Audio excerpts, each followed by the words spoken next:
Hi. Of course, my computer already sounds like it's on the fucking moon. Oh my god, I'm frozen. Am I frozen for you guys? Let me know if I'm frozen for you guys and if you can hear and see me okay. I don't know why. Something feels off. I feel like I forgot to do something. But I think it's because I started using the mic that's in the camera, so there's like less things to set up. It used to be like a lot of plugging things in, but now it's not. It's just the camera. Because apparently this thing has a good microphone on it. Woohoo! Alright, let me get on TikTok Live. Welcome to the freaking party. I want this to go away. Goodbye. I want this to be bigger. Alright, alright, alright. I love when Matthew McConaughey says it like that. Oh my god, I forgot to tell you the most important thing. Wrong way. Look who has matching frickin' outfits. Bitch, we're twinning!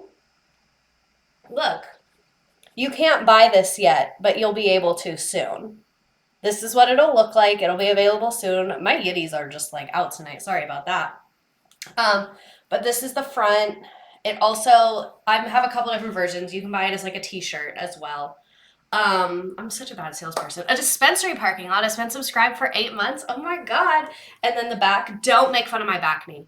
I don't know if you can see it, but it has my username across the back. I wanted to make it like not super obnoxiously on there, but I wanted it to be on there.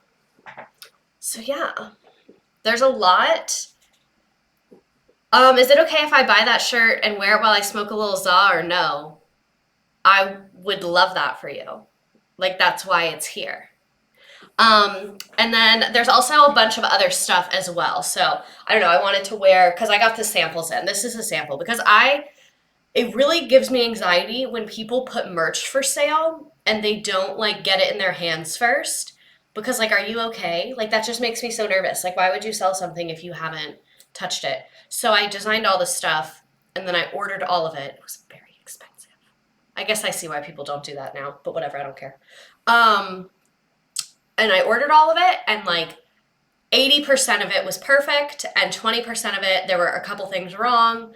Not wrong, but just like it didn't look how I thought it would, so I wanted to change it. But that's the thing I was happy with. Is I was happy with the quality of everything. So I was like, okay, I feel pretty confident about these people that I'm working with now.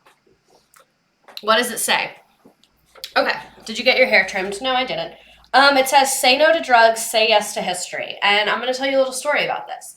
It's because when I was teaching, we had Red Ribbon Week, which is like, don't do drug week. And they were like, we need to all wear anti-drug t-shirts. And I was like, does anyone have an anti-drug t-shirt? What does that even mean? And then I was like, we were going to buy them. And they wanted to get like the shirts, and they had a quote from Ronald Reagan on them. And I don't remember what. Oh, no, it wasn't Ronald Reagan. We were discussing quotes to put on the shirt, and so many of them were from Ronald Reagan. And I was like, we can't do this. Like, this is a no. I was like, I'll just design something. I'll design it, and we can just, like, no. And so I designed this, say no to drugs, say yes to history, because it was for the history department or the social studies department. And I just thought it was kind of funny. And then I thought the globe is just simple. And so I designed it to be printed because we had red shirts, and I thought we were going to print it in white. So I just designed the whole thing in black and white and sent it to the girl to print them in black and white files. She really went above and beyond, and she printed them. How did they take a horrible shirt? I didn't make it that one first. She printed them with white glitter letters and then like colorful glitter globe. But because I live in Florida and the education system in Florida is not good, and I didn't send her a colored version of the file, she put the water in the land backwards. And then we got the shirts, and I was like, this is absolutely perfect. Thank you so much. And now that's what this is. So there is a big disclaimer on so it's going to be like through Shopify, and there's a big disclaimer where it's like, the land and water is backwards. This is on purpose. And then I like tell the story right there. So I don't know. It's something personal and funny to me. So it'll be in this tank top. It'll be in a shirt kind of like that. And it'll also be in a black V-neck shirt. And then it's also going to be available as a tote bag. Most of the designs are available as multiple things. You're not late. We're just getting started. And that reminded me, I need to go on TikTok Live. Oh, my iPad is dying. This is my iPad. This is the iPad that T-Mobile gave me. Fun fact. I know nothing about the show, but happy to be here. You don't need to know about the show to be here. That's actually maybe better that you don't, I think. Okay. We're going to go on the TikTok Live. Ugh.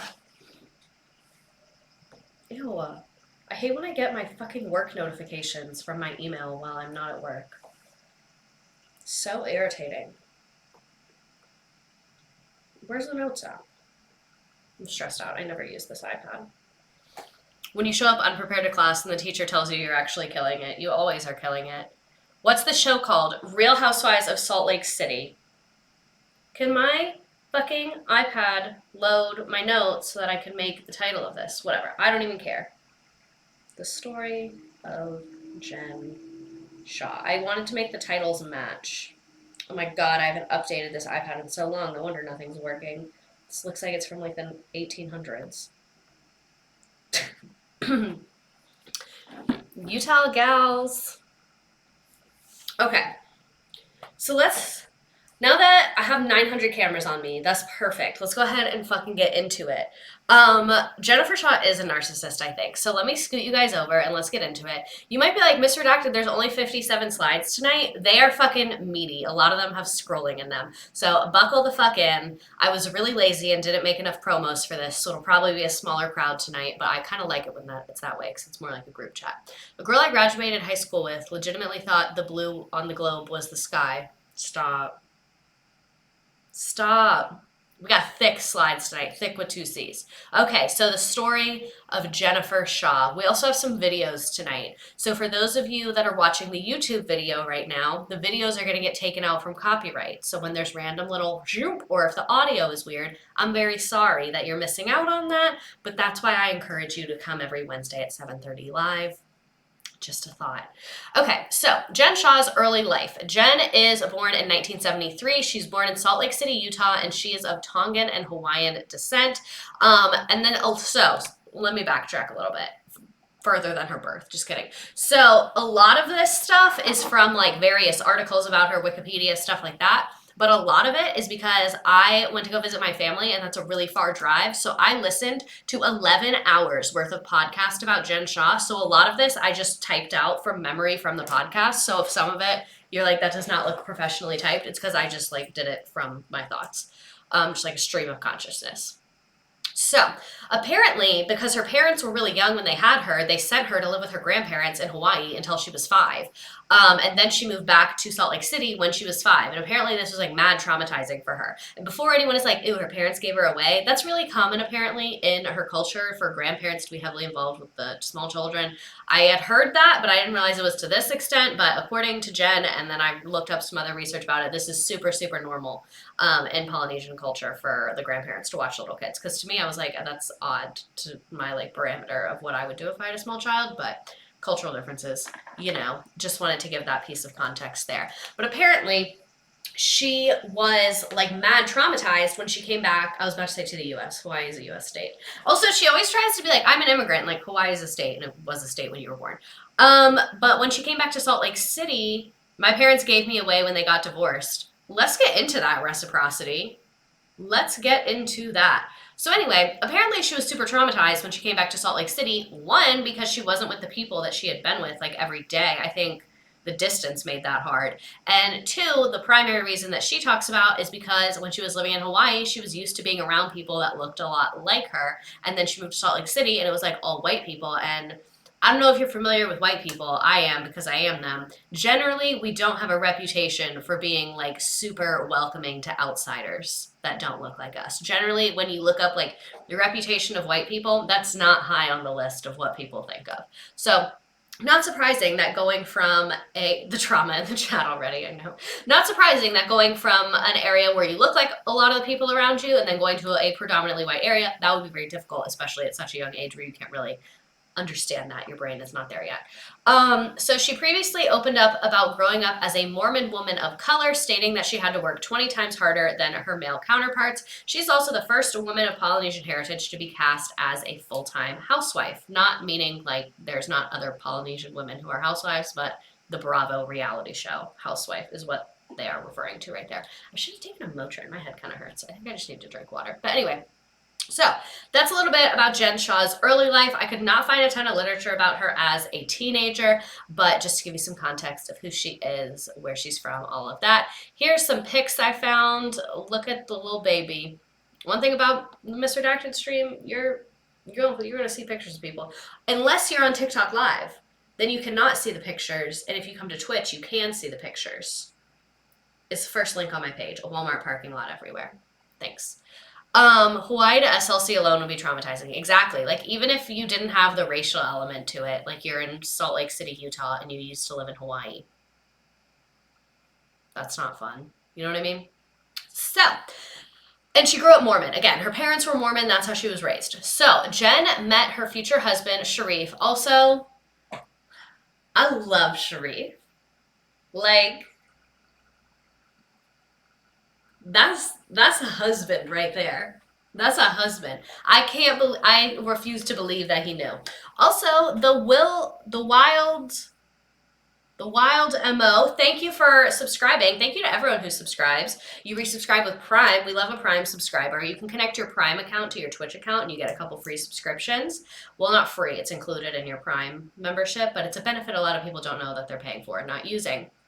Mormons love a scam and are susceptible to being scammed. Ain't that the truth? When you mention Mormons in the first 10 minutes of the stream, I know it's going to be a wild ride. Okay, so let's get into the motherfucking Mormonism. And thanks for subscribing. I'm not scamming you like Jen Shah scammed all these people. So, she met Sharif.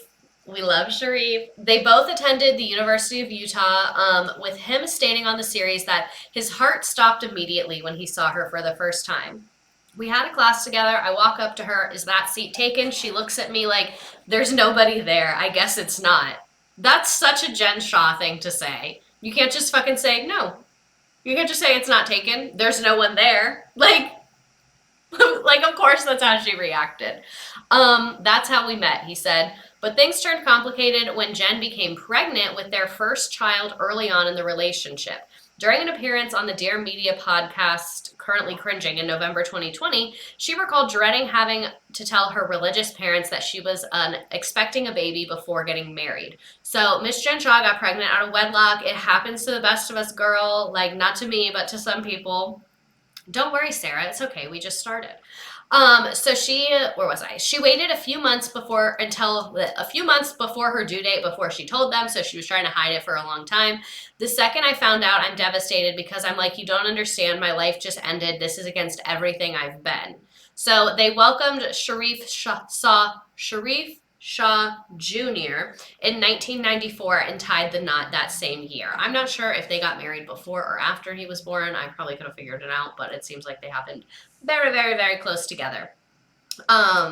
So you need to do Trey and Lewis next. I don't know who that is. We are going to do a poll at the end where we decide what we're doing next week. I'm going to try and implement that. Big change is coming. Y'all are about to get a glow up.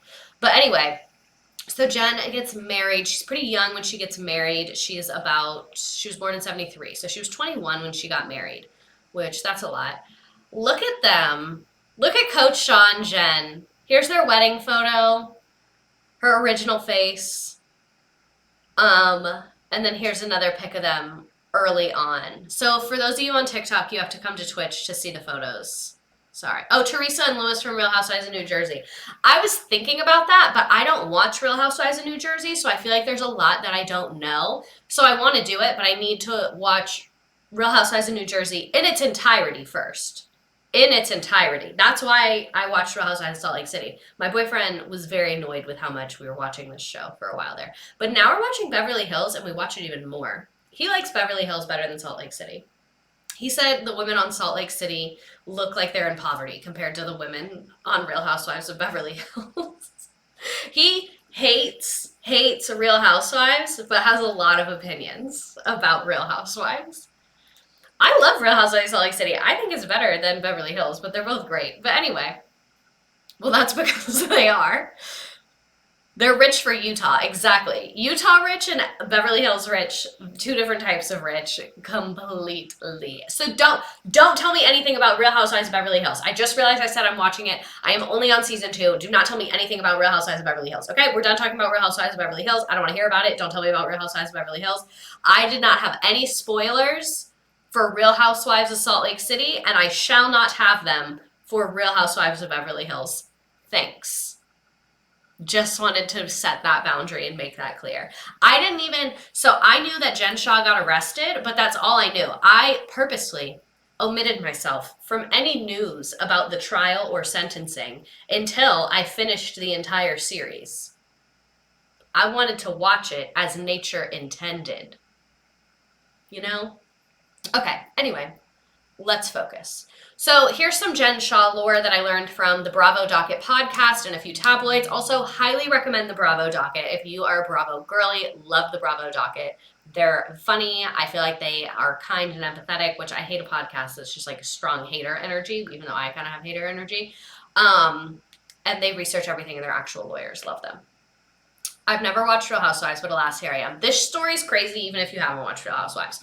So, Sharrieff Sr. suffered a career-ending neck injury 3 games into his senior season. How much does that fucking suck? And around this time is when they had their first son. So, the son was born in March. So, 3 games into the season, I guess she was pregnant, and then they had, I don't fucking know math, but it was around the same time.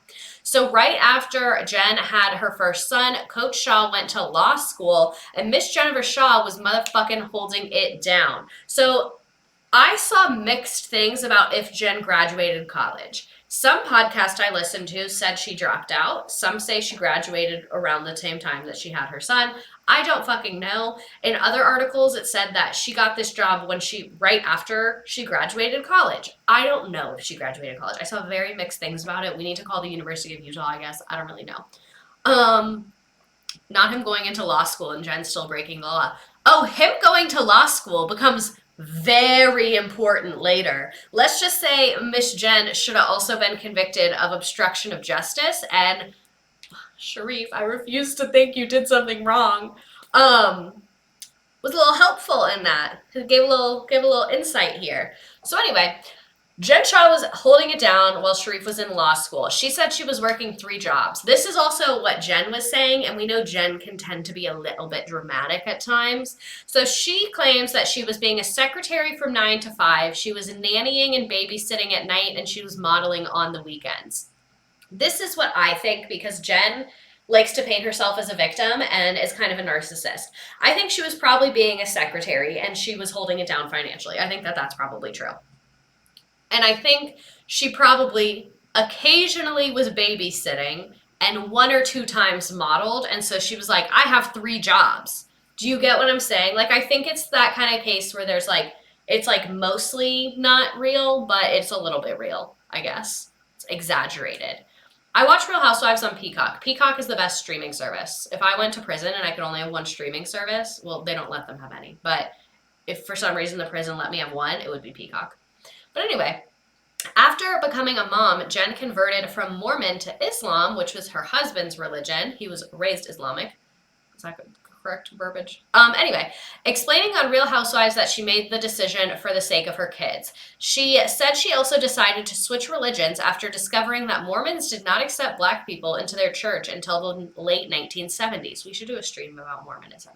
When I was about 5 years into my marriage, we already had our first son, and it was time to start thinking about how we're going to raise him under one religion, she explained. It was very important to me we had consistency. I didn't want my son to be confused with what mommy is practicing and what dad is practicing. So I told my husband I just assumed we would convert to Mormonism, and that's when he was like, well, no, because they didn't accept Black people into the Mormon church until like the late 1970s.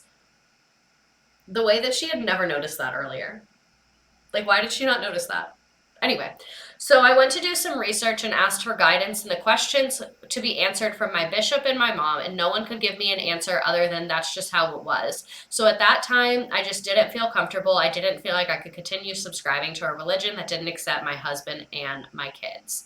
So I remember when Jen Shah was talking about this on Real Housewives of Salt Lake City season 1 before any of this crime shit. And I loved the Shah family. I was like, they are the blueprint. Like the way that they seemed so tight knit and the way that like they would pray together. And like, I just loved this family. And I was like, I want to be the Shah family. Like if I ever have a family, this is what I want it to be, is the Shah family. Like I loved them. And so then when I found out that she was doing fraud, I was like, what the fuck? Because I watched season 1 and then I fell off and stopped watching it. And then she got arrested. And then I was like, hold on. And then I started over and watched the whole thing.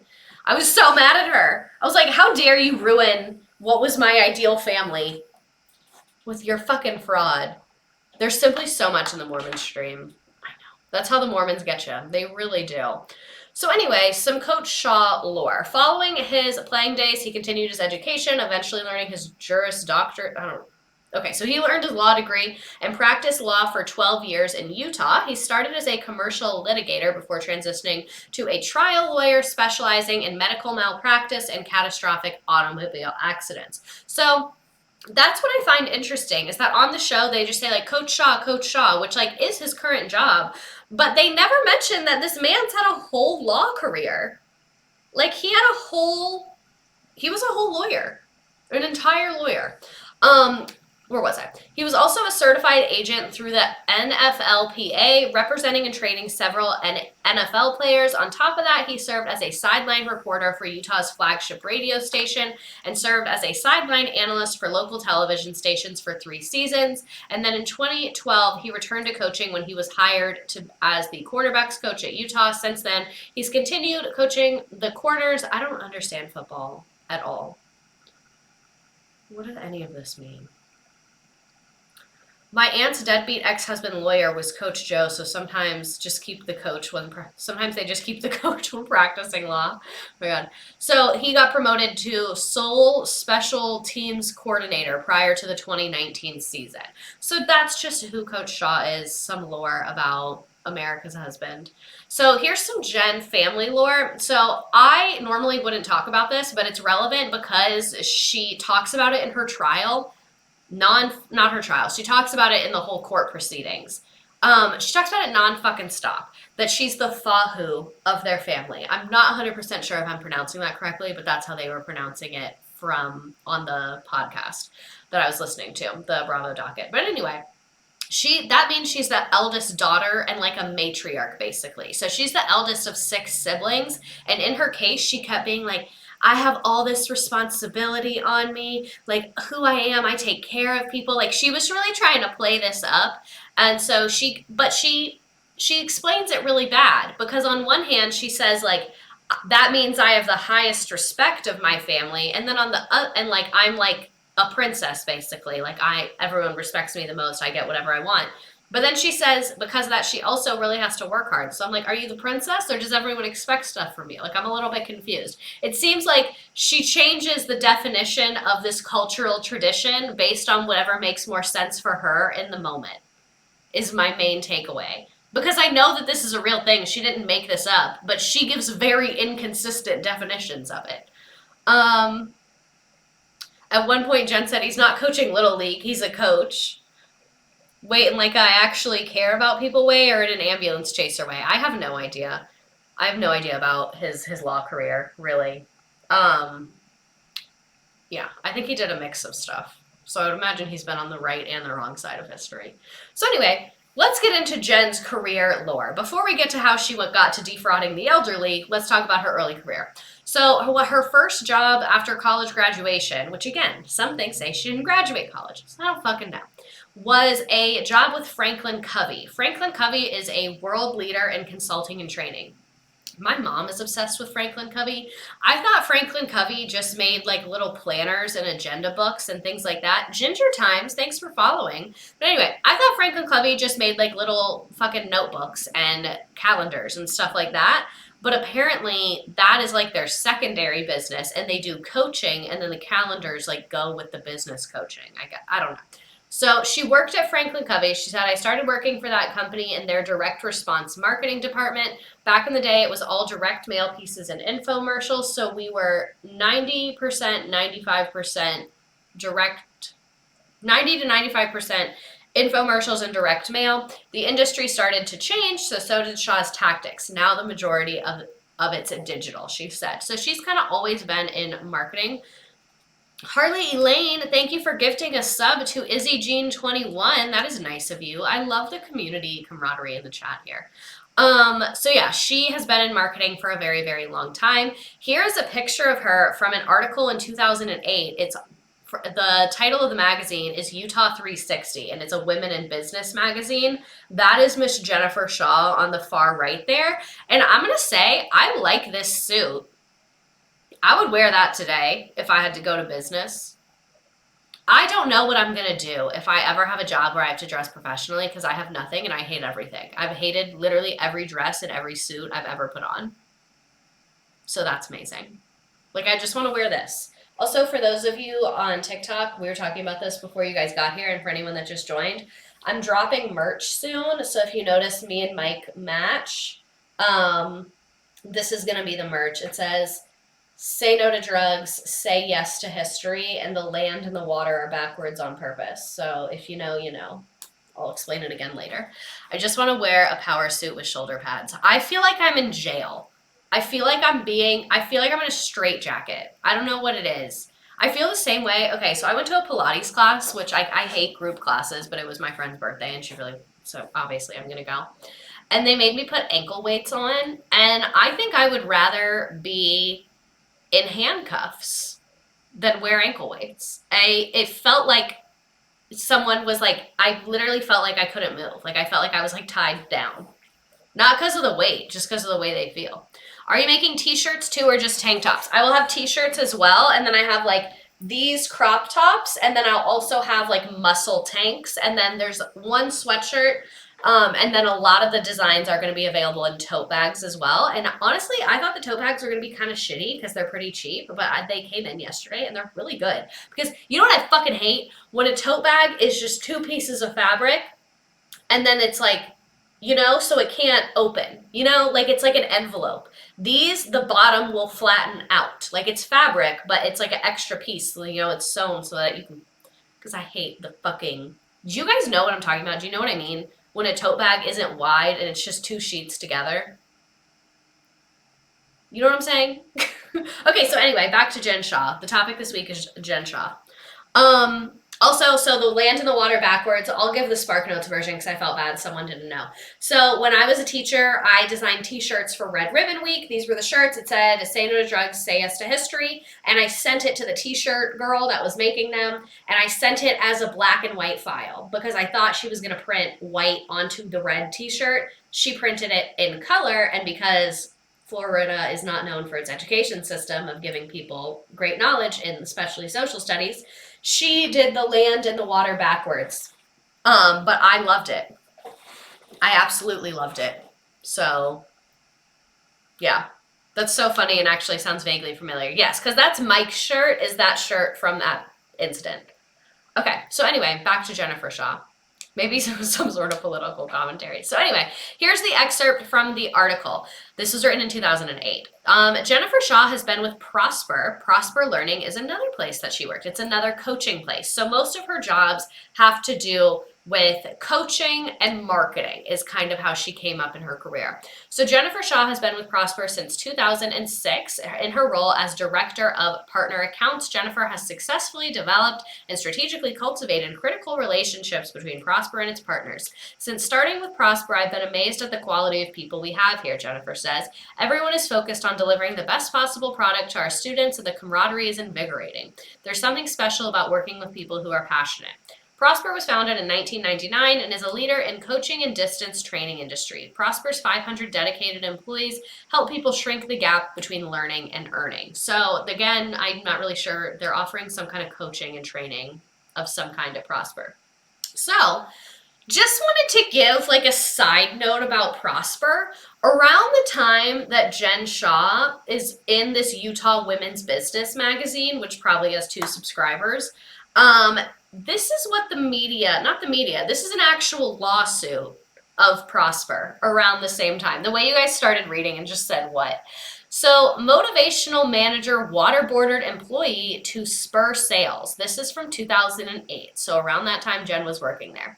See, I told you, even if you've never seen Real Housewives, this was crazy.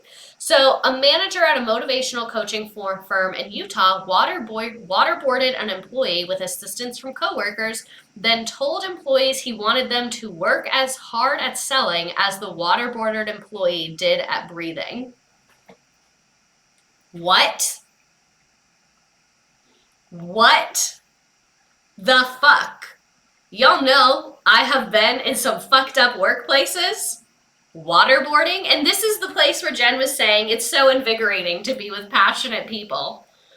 This is a lawsuit. This is an actual lawsuit, according to allegations in a civil lawsuit filed in Utah State Court in January.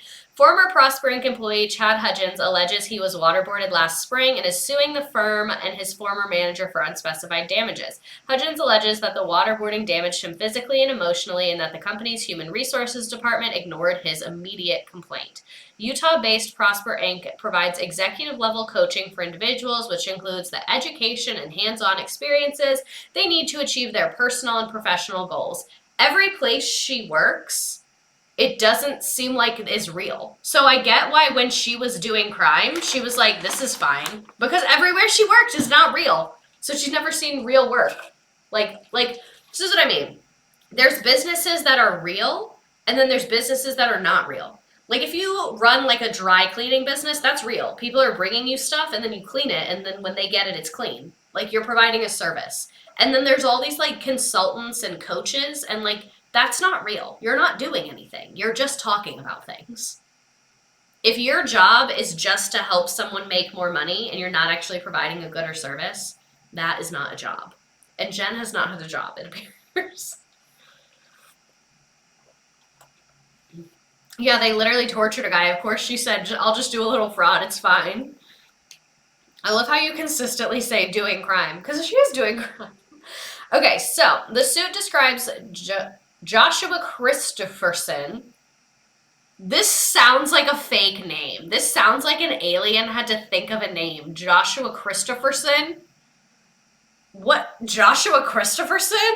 Y'all see that, right? A Prosper Inc. manager as a supervisor who routinely punished employees by drawing fake mustaches on them, removing their chairs, and slamming a paddle down on their desk. On May 29th, Christopherson asked for volunteers for an unspecified new motivational exercise, which plaintiff Chad Hudgens volunteered to prove his loyalty, according to the suit. And then that's when he got waterboarded. Yeah, so that's a lot. Just a side note about Prosper. We could probably do a whole other stream about that. So a cult, yes, very much giving cult. So then Jen Shah worked at a company called Thrive. I really could not find a ton of articles about this, but the Bravo podcast talked about that Thrive was another business coaching place, and she worked there, and that's where she met her assistant from the show, Stuart Smith. Stuart Smith becomes very important in this. So apparently she met Stuart Smith while she was working at Thrive, and then her and Stuart decided to go out and start their own business in 2012, but she still worked closely with Thrive Learning and Prosper Learning after going out on her own. So you're going to see Thrive and Prosper later in this, so she was not working for them, but working with them. Ooh, great question. What is business coaching? So business coaching can be a lot of things. We actually do business coaching at my work, which is why I always get in trouble for saying that this is not a real business. But anyway, business coaching is, so let's say, let me try and break this down. Let's say I own a shoe store and I feel like my shoe store is not making enough money and I want to be more profitable in my shoe store. I might hire a business coach to come to my shoe store, look around at how I do things, and then be like, I think you should do X, Y, and Z instead. So they might say, I noticed you only have one register open and people have to wait a long time to check out. I think you should open 2 registers and then it'll be faster. Or they might say, I noticed your sign outside is really small and you can't really tell what the store is. I think you should get a bigger sign. So that's what business coaching is. So sometimes it's very real suggestions like the ones that I gave. And kind of Gordon Ramsay vibes, yes. Sometimes it's real suggestions, like what Gordon Ramsay says, what I just said, like concrete things where it's like, you're doing X, you should do Y.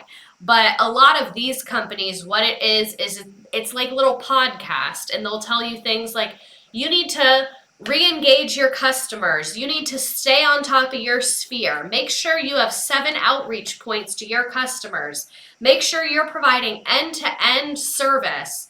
And they just say things, or they'll tell you like, okay, once a week you're gonna write down all your goals for that week. Like, and it's not really concrete, actionable advice. They just charge you a lot for kind of nothing, is what business coaching is. So sometimes there are business coaches that are good coaches and are real. Like, we had a business coach come to my work, and he did a session for the people I work with, and he was really good. Like, he talked about prioritizing and like your calendar and how to organize your calendar to get more done, and like how to set clear boundaries and stuff like that. Like, sometimes it's coaching that's like concrete advice, but then sometimes it's just things that are like, try harder, do your best, be a girl boss. And that seems like it's what Jen was doing. So anyway, she worked at Thrive Learning, and this is how we know that Jen Shah knew that what she was doing was wrong, because it is not the first time that she had dealt with the government in a business sense. So she was in trouble in 2015. She was deposed by the Federal Trade Commission for the work she did at Thrive. Deposed, I'm not a lawyer. Let me Google it and double check that I'm right, actually. How do you spell deposed? I have way too many tabs open right now. Deposed. Okay, that's exactly, I was right. So deposed means you have to testify. It doesn't mean that you're in trouble. So maybe you might get deposed if you witness someone get stabbed on the street. You're gonna go to court and be like, I saw that person stab that person. You're not in trouble, but you're legally required to go there and say what happened. So Jen had to do that for the work she did at Thrive. Does she follow the crime, or does the crime follow her? I think both. The way I would have sat in my house in silence for the next 10 years of my life. So she didn't get in trouble, but she had to talk about the work they were doing there. So that's, to me, clear that she knows this type of stuff is illegal, because you saw your former employer go to trial for it, and you had to speak at the trial or write in or something of that nature. So you knew that this is something that has regulations. It's not like you were just like, I had no idea. 2 years later, they fined Thrive $27 million for deceptive sales practices. So again, she knew that you could get in trouble for this. Like, she knew that these things are not allowed, and that this is like not a thing that you're allowed to do. So in theory, Shah was well aware of the legal risk, because in that 2015 case, she deposed for it, and they ended up settling for $16 million, and the people running it agreed to a permanent ban from selling, coaching, work at home, or business setup services. So she don't know. And then in 2017, the same year that Thrive settled their FTC inquiry, federal prosecutors brought a case against a wide ring of telemarketers, some of whom Jen Shah had worked closely with, and charged them with wire fraud and money laundering. Ultimately, 15 people were charged, and many people received prison sentences. So in 2017, work from home, LMAO. So let me explain this, because this becomes important. You know those ads you see where it's like, work from home and make tons of money? This is them. And then when you click those and enter your information, they will call you and sell you services to start a work from home business, doing like drop shipping and things like that. So that's why it's work from home, because that's their kind of scheme. Yeah, it's really not good. You'll see like more of the details about it later. But anyway, so in this 2017 case, text messages show that Shah was following this. So the court got her phone records and all these things. So these are real text messages from her actual court case between her and Stu, I believe. So, holy fucking shit, she replied to a text about the 3 arrests and evidence showing her run. And so she replied to a text about the arrest saying, holy fucking shit, that her like former colleagues that she had been doing scamming with were getting arrested. And then she also was running searches on the case and texting Stuart Smith about investigating agencies and reading the related court documents. So when, for her case, they looked into her computer records, they were like, you were very closely following these similar cases of people that you'd worked with. So clearly you know what the fuck's going on here. So where was I? While many of Shah's former colleagues were brazen, if a company they worked for came under FTC scrutiny, they simply shut it down and started a new one. Shah did her best to avoid the same fate, taking what prosecutors wrote were extraordinary steps to conceal her conduct from the FTC. So after this 2017 arrest happened of the people she'd been working with, she established her business in the Balkan state of Kosovo, explaining to Stuart Smith in a 2017 text that this would minimize the risk so that we can run this for a long time. Again, this is in 2017. Jen Shah in the year 2021 was on TV being like, people are saying this because I'm a woman of color. I did nothing wrong. In 2017, you were like, we need to put this shit overseas. We are going to get caught. I want to keep doing this. We need to go hide. Hide, hide, hide. And that's what I mean. Bravo is not telling us this. Bravo is leaving this out of this narrative. But anyway, she and Smith incorporated Mastery Pro Group, which again is another weird fake coaching service in Wyoming, without linking her name to the company to hide actual ownership of the corporation. Because apparently in most states you have to have public documents saying what company, like the name of the company and who owns it. In Florida we have a thing called SunBiz where it's like all registered in there. In Wyoming is one of the few states where you don't have to have the owner's first and last name on public documents, according to the Bravo Docket podcast. So, Smith told a judge, adding, we do not want anyone to know we were involved. And she also, Jen had her aunt open a bank account in the aunt's name that Shah used for business. So again, when Jen was on TV being like, I just care about my family, I've done nothing wrong. You used your aunt in aunt's name for a bank account for a fraudulent business, and you're going to tell me you knew you did nothing wrong? Or Wyoming erecting a please commit wire fraud here sign next to Liz JD sucks billboard. Oh my god. Okay. So when the FTC deposed Smith in 2018, this is Stu Smith, this is her assistant. He was on Real Housewives of Salt Lake City with her. She called him Stu Chains. She made it out to be like he was a personal assistant who drove her around, answered emails, went to go buy her tampons. These are literally things that she said. In this court thing, it's coming out that he is more of a business partner. And basically on Real Housewives of Salt Lake City, season 1, she's like, Stu's my personal assistant. He's like my everything. He's always around me. And then season 2, after it came out, after some of this started to come out, she was kind of like, people really don't understand our relationship. Like sometimes he's my assistant, but like he has his own businesses that I'm not involved in. He has many of his own businesses. And we were like, if someone has many of their own businesses, why would they be acting as your personal assistant? Being a personal assistant's a 24/7 job. It just made no sense. So now we're seeing the truth that they really were working together. Like we said, they met at Thrive and then went out on their own together. So, I think he just had her play, I think she had him play the assistant role for Real Housewives. That's kind of the of it.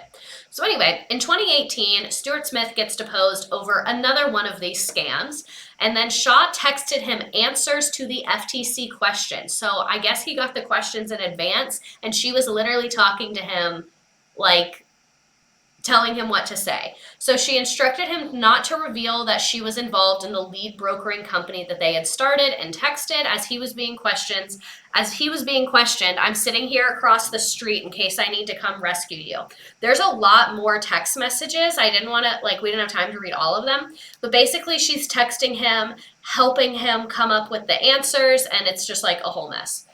She also said she was going to ask Coach Shah for help with this. I think that comes up again later.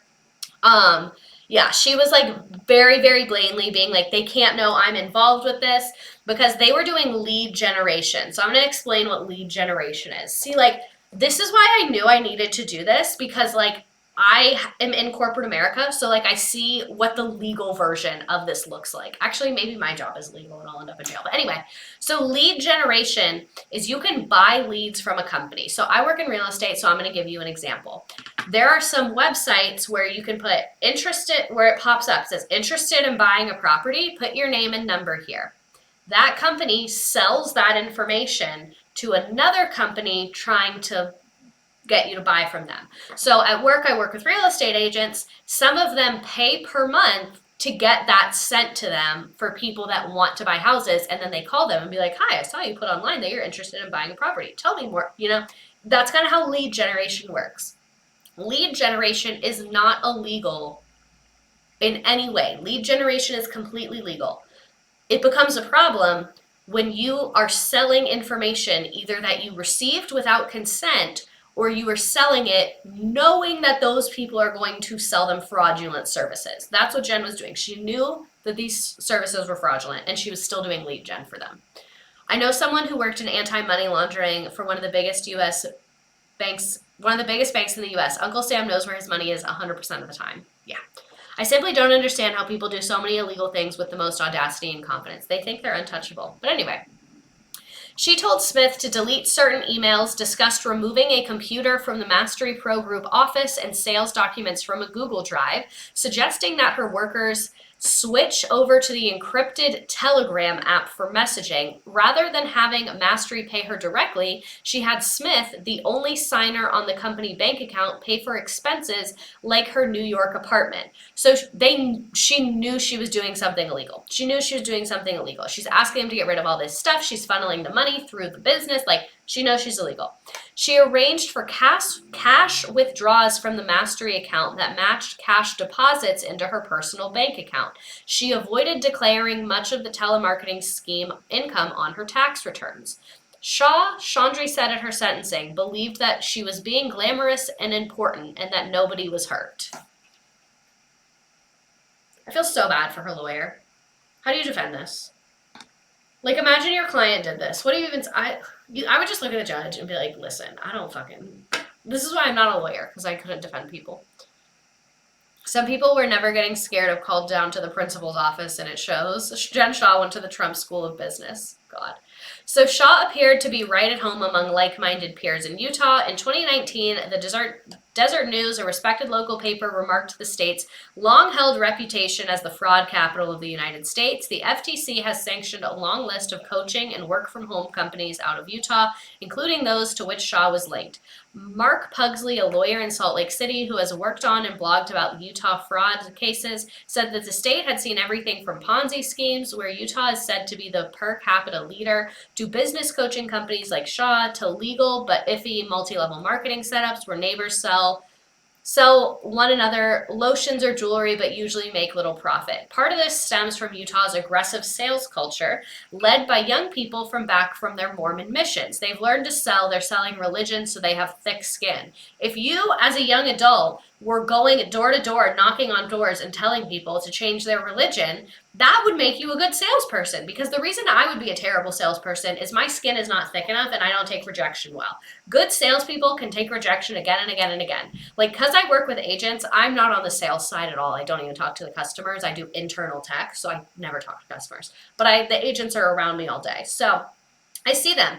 They will call for hours. Think about how much anxiety you get calling the fucking doctor. They will call random phone numbers for hours and hours and be like, are you interested in selling your home? And people curse at them and hang up on them, and they're so mean to them. And then they'll just be like, oh, well, and dial another number.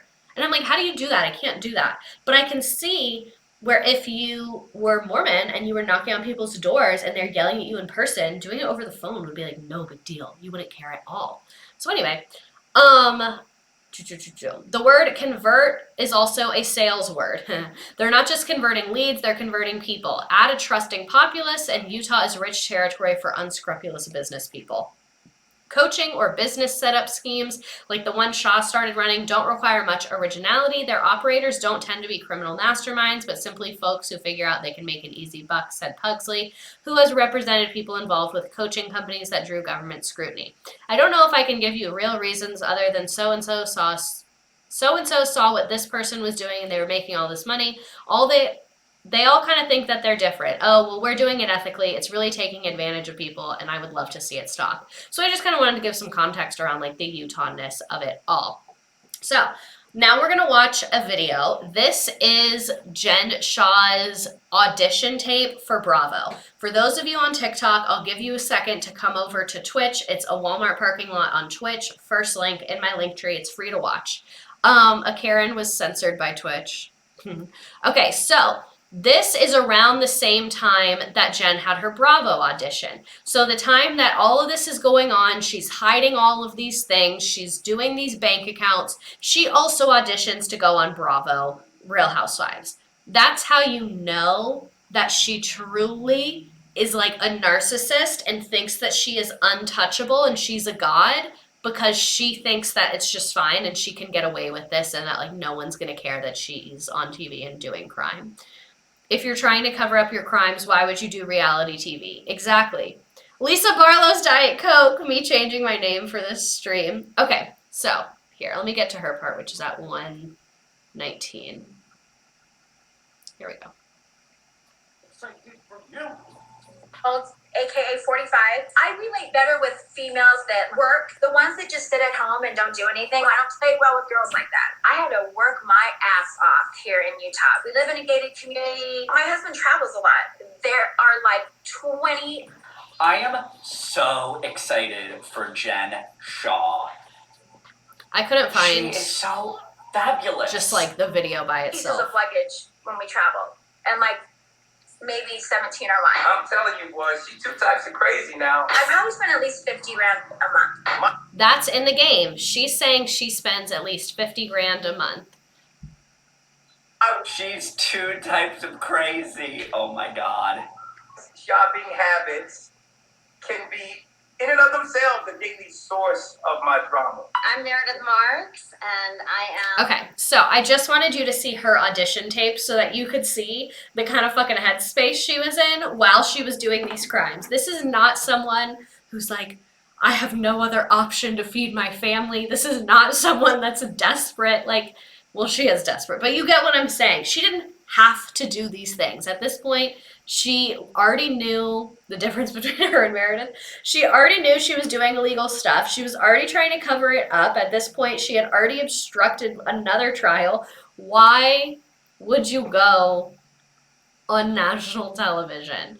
And this is the thing. Apparently, when you're going to be on a Bravo show, they fucking warn you and they ask you, do you have skeletons in your closet? Because people will find them. Like, they warn you that anything you are doing, people are going to find out about. And obviously, Bravo wants to know about, which is crazy. So, for anyone that does not watch Real Housewives of Salt Lake City, I wanted to show you some Jen Shah moments from season 1 so you can just kind of see her vibes. You're not afraid of her. No, not at all. Why would I be afraid? I'm not afraid of any of you. Just so you know. Mary is crazy. Shut the up about Mary. Okay, That's at her husband's birthday party, just for reference, her fighting and throwing a drink for literally no reason. Miami Nights S5, thank you for subscribing. about Mary. I don't give a Do you understand?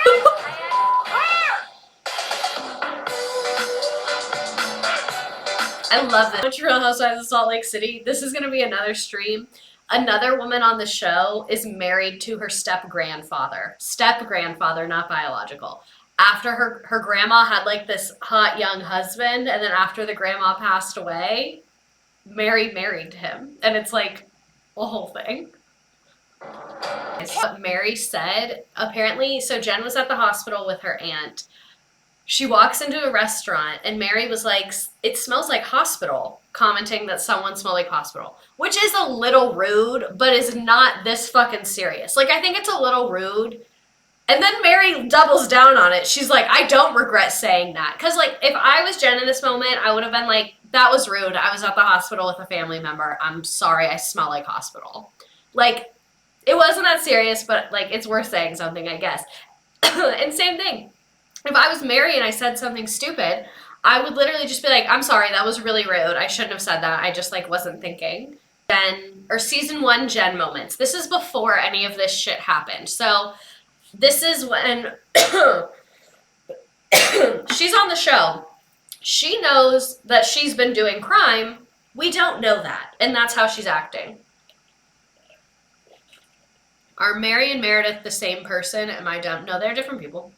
So then, Jen Shah is arrested March 2021, and it starts, that's how season 2 kind of starts, is with Jen Shah getting arrested. So the news broke, obviously, immediately, and then it, like, played out on the show later. Homeland Security. We're looking for Jen Shah. She just left. The biggest OMG moment for me during this episode, though, had to be what Jen said to the ladies as her excuse to get out. And by get out, I mean go on the run. I have some bad news. What's going on? I just got a phone call and Sharif Senior's in the hospital. So she's on the bus. They're about to go. Where were they going? Does anyone remember? Vale? I think they're going to Vale. Yeah, they're about to go to Vale, and Jen gets a call and is like, hey, like, basically gets a call, ask Whitney to turn her mic off, and then she has this conversation with Heather saying, like, I just got a call that my husband, Sharif Sr., has internal bleeding. I have to go. A lot of people think that she got tipped off, that she was about to get arrested. She has later come out and say that that wasn't the case, but who fucking knows? He has internal bleeding, so I need to go. They're like, are you still in Salt Lake? And I said, yeah, we're still here. And I mean, it's interesting. Up until that point, the ladies had no clue what was going on. So we see our girl Whitney unhooking the mic and all the ladies jumping to Jen's rescue because, I mean, who wouldn't after your friend told them that? Please keep us posted. Yeah, just keep us posted. And if you want us to turn the bus around, I can turn that bus around. Hey, Jen. Jen, are you gonna be okay? Yeah, I just gotta go figure out what's going on. Let us know if you Also, need why anything. does she have All box right, see you braids? right here. The ladies What were a- so... What a hairstyle to get arrested in. If I was to get arrested, I would want my hair to be in 2 French braids because sometimes I get really overstimulated by my hair, so I would just want it out of the way, you know? worried for Jen that they almost canceled the trip until a surprise guest arrived. And no, not Brooks Marks. Homeland Security. Okay, there's police and they have handcuffs out. Homeland Security. We're looking for Jen Shah. She just left. Imagine! Yeah, so they are on the hunt. We need a moment. I'm so sorry we have to see these other random people. I really tried to find clips that was just what we needed, but apparently they don't fucking exist. that, and no one really knows where she is or what is going on. Wow, they have like SWAT team and stuff. What the heck? Oh. Is this a prank? Wait, what the is going on? No, I'm freaking out. The I don't only think thing I Bravo do knew. know is that these. I don't think Bravo knew because you have to think about it from the government's perspective. They are not going to tell anyone that's not helpful to them, and they were already pinging Jen's cell phone, so there was no way Bravo was going to be helpful to them, but Bravo could have been hurtful to them by tipping her off. So, like, there's no W from the government's perspective. So I feel like they would not have told Bravo. Upcoming episodes are going to be messy and crazy, and the Shaw Squad is going to be all over the place, and I cannot wait to do the opposite of disengage. Thank you for your help. We just want to make sure she's okay and talk to her, that's all. I'm scared of the popo in general, but this gave me pause. This feels like There's a lot of people there. SWAT team. Okay. So, where'd the pic of her go? Damn it, I had a pic of her, like, walking out with the box braids, but oh well. So, moving backwards. Sorry, my head is itchy for some reason. I feel like I need to use different shampoo because I keep finding, like, little, like, conditioner and shampoo pieces in my hair, and it's just driving me crazy. So anyway, enough talking about my head. Let's look at this fucking document. So here is the 10-page, I don't know what this is called, sealed superseding indictment. So the indictment means, like, they're going to arrest you. So this is conspiracy to commit wire fraud. The grand jury charges. Overview of the scheme from at least in or about 2012 until at least in or about March 2021, the Southern District of New York and elsewhere, Jennifer Shah and Stuart Smith, the defendants, together and with others known and unknown, collectively the participants, carried out a wide-ranging telemarketing scheme and defrauded hundreds of victims throughout the United States, many of whom were over the age of 55, by selling those victims so-called business services in connection with the online's purported online businesses. This is 10 pages. We're not going to read the whole thing. But I just wanted to show you that you can really go online and get anything. So that's count 1. Count 2 was conspiracy to commit money laundering. And then we have the forfeiture allegations. Yeah, there's a lot going on here. And then there it's signed by a United States attorney. So that's what she got arrested for. So what exactly was Jen doing? Since we're not going to read 10 pages of court documents, this is from the Bravo docket on Reddit. This is kind of the overview of the scheme. I'm always terrified that my parents will ever be victims of these weird telemarketing schemes. It's so awful. You got to keep an eye on your parents because it's really hard to get out of this. So, step 1, the victim answers a work from home or online business opportunity ad and makes a small purchase, usually less than $100. So maybe ordering like a logo creation or something like that, like or buying a logo online, like some pretty small purchase. Step 2, the victim's information is provided to an online education or coaching company. Here it was the company Jen worked for, Thrive, then later Guidance. Thrive and Guidance then sell leads to telemarketers on sales floors. So a sales floor is where everyone is just sitting there calling, trying to sell. These telemarketers at Thrive and Guidance sell coaching sessions to the victims where they try again to sell more business services. So once someone buys the little thing, then they're like, do this $500 coaching session. And then in the session, they sell them a $10,000 business social media package. And they just keep leveling up until they end up charging people for tens of thousands of dollars. The coaching telemarketers then sell the victims information to business op telemarketers, including companies that have already been charged in related companies who sell the victims services and services that the coaches told them they need to buy. They allege that she was involved in every step and would take a portion of the revenue gained from selling the victims, usually over 55 years old, these services. The government alleges that I won't spoil it, sorry. The government alleges that there were never any intent to sell actual coaching. The only goal was to sell additional fake services. But it gets worse. The 2 sales floors that Jen sold leads to were sued by the FTC in 2016, like we already talked about, and Jen Shah deposed during the investigations. And then on top of that, there was the 2017 suit from the FTC at Thrive and Guidance. And then what we also talked about around the same time, in early 2017, Jen and Stewart began operating their own lead generating business while they were aware of the FTC lawsuits. So Jen was not only involved in the original opportunity, she was also doing the lead sales and was also getting commission from the companies that were selling the coaching, and she was operating those sales floors as well. So when she's trying on TV being like, I was just selling the leads, I didn't know what they were doing with them, then why were you operating the sales floor? It's interesting. You know what I mean? Just a very interesting coinky-dink that we have there. So what exactly was Jen doing from the Department of Justice? This is literally from the Department of Justice website. So in approximately 2017, Shah began operating a Manhattan-based sales floor that sold downstream business opportunities to victims on leads lists provided by the defendant as a part of the business opportunity scheme. Between 2018 and 2020, Shah controlled the day-to-day operations. So again, when she was making her little Real Housewife audition tape, she controlled the day-to-day operation of the Manhattan sales floor. Among other things, Shah and other participants moved operations to Kosovo, like we said, to avoid law enforcement and regulatory scrutiny.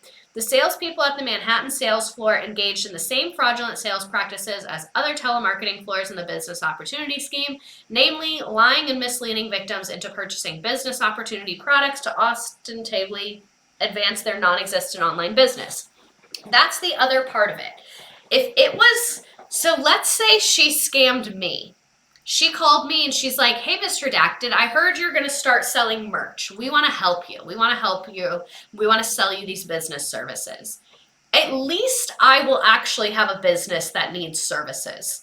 A lot of her victims were people with dementia. People that didn't even own a computer and had no idea what they were signing up for. People that were truly of not sound mind signing up for these things. Some of the victims, they didn't even ever come forward because they didn't even know what was going on because they were so like not in sound mind.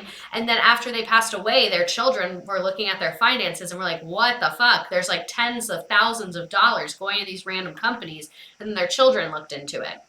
I was listening to the audio tape of not one of Jen's companies, but one of the companies that was also sued in connection to this whole big scheme. And they had this woman calling and was like, hi, I'm looking at these charges on my mom's account. And they were like, oh, it's to grow her online business. And she was like, she's 84 and has dementia. I just moved her into a home. So now I'm like doing her finances. Like, what the fuck are you talking about? I don't understand how telemarketers like this can live with themselves. Exactly. If you watch The Good Place, there's a scene where Eleanor is like at her new job and it's like selling fake vitamins to old people on the phone. This kind of has like, this is like a way more intense version of that. So at first, Shaw insisted she'd done nothing wrong and said that she'd take her case to trial. So all throughout season 2, she's like, I'm going to trial. I've done nothing wrong. And then just a few weeks before the trial date, she sat in an interview for a YouTube personality and said, it's easy for people to accuse a person of color, a female person of color here in America today. She added, I'm innocent. This makes me so fucking mad that she knew she was guilty as fuck and went out there and said this when there are so many innocent women of color sitting in prison because our justice system is so fucked up that someone who literally knew what they were doing was 1,000% illegal and they still moved forward with it, would go on fucking YouTube and be like, they're just coming after me because I'm a woman of color. Like, what is wrong with you? That is actually so low. Like, not her pulling the discrimination card when she targeted the elderly. Exactly. So, Shaw discussed her case openly on Housewives, letting cameras record a meeting between her and her lawyer where she suggested adding Kim Kardashian to her legal team. In a Bravo after show, she emphasized she was dead-ass 100% serious about the proposal. So this is why, to me, like, you can tell she's a narcissist because she thinks she can do no wrong because she's on TV, like, doing this shit. When in reality, if you are about to be on trial and you are on TV, I get it. She needed the money. She's not going off the show. If I was her, that's not an option because her legal team was expensive as shit. So I'm sure she just needed the money. That's why she stayed on the show. But she should have been fucking being nice to everybody, volunteering at soup kitchens, showing the legal part of her business. But the fact that she went on TV and continued to just make a fool of herself and not take it seriously and be like, we should add Kim Kardashian to the legal team. I can see why everyone involved was like, we do not care, ma'am. Like, we are not going easy on you. The way she obviously didn't take it seriously, like a week before her trial, she was trolling on Twitter too. Also, her husband used to be a lawyer. She definitely knew what was happening. Exactly. So, where was I? With tears in her eyes, she told cameras during a confessional, what I've been accused of is the absolute complete opposite of anything I would do in my life. If I have any fault, it's because I'm too giving. I help too many people. Jennifer, be so serious right now. Shut the fuck up, Jen. Like, shut the fuck up. So, while the trial is looming, so this is at the point where she has been saying, I'm innocent, I'm innocent, I'm innocent. We're awaiting trial. She's out on bail. Also, I just kind of want to explain how this works because at first I was like, this seems like it's going really slow. But the Bravo docket explained it, that it's really normal for crimes like this, especially where the person is not like a safety threat to the public, especially white-collar crimes. This is common. So you get arrested and then you post bail. And so if you're poor, you have to sit in jail while you wait for trial. But if you're rich, you post bail and you get to be out living your life while you await trial. Jen's trial got pushed back multiple times because of COVID, because I believe courts were prioritizing the people that were in jail to try and make the jail population smaller. So people that were out on bail got to push back. Like, COVID pushed her trial back a bunch of times. It's not because she was like special in any way or she requested more time. Tons of people's trials got moved during this time. It was very normal. So you have the trial where they decide, are you innocent or are you guilty? And then later they have a sentencing trial or a sentencing hearing, not trial, a sentencing hearing where they decide. So if you were guilty, they have a sentencing hearing where they decide, like, you're going to prison, you have to do community service, you're on probation, whatever. So at this point, she's been arrested, she's been charged, we're waiting trial, she's saying she's innocent. And while that is all going on, Her ex-designer comes out around this same time of her getting arrested and says that he was traumatized after he worked with her for 10 months. On Friday, after alleged audio leaked of Shah berating the designer, Johnson told Page Six the incident occurred November 6, 2020, 5 days before the season 1 premiere. It was a very, very stressful time. Johnson, who was tasked with designing her outfit for the premiere, told us, I wasn't sleeping, I was not taking care of myself physically and mentally, but I was still operating on adrenaline. It was the most traumatizing months of my life. And we're gonna watch her screaming. Don't worry, I have it on video. While Johnson claims he doesn't know who leaked the audio, he's happy someone recorded it. He also claimed that the incident was actually Shah's fault because she was causing the delays in getting the outfits, which she wore on Watch What Happens Live with Andy Cohen that night. There was a delay on the fabric, which was on her part. He claims, I was waiting for her to get all the money transferred over to the credit card for it to be purchased. That process even delayed it more. Johnson says that he was finally able to make the purchase on November 9th, but had just 17 to 20 hours to turn around and make a 2-piece suit for her. What is this, Project Runway? During this short time, one Canadian woman says she lost $100,000. Yes, most of Jen's victims lost tens of thousands of dollars. We'll go through. I think she has to pay $6.5 million in restitution is how much she has to pay of like what she stole from people that they're aware of. So, during his short time with the reality star, Johnson designed around 12 looks for her, including her Biden-Harris dress, her cast photo dress, and reunion dress. I really felt like she was a sister and I was her brother kind of situation, he said, adding they're both of Polynesian descent. We came from the same blood, the same race.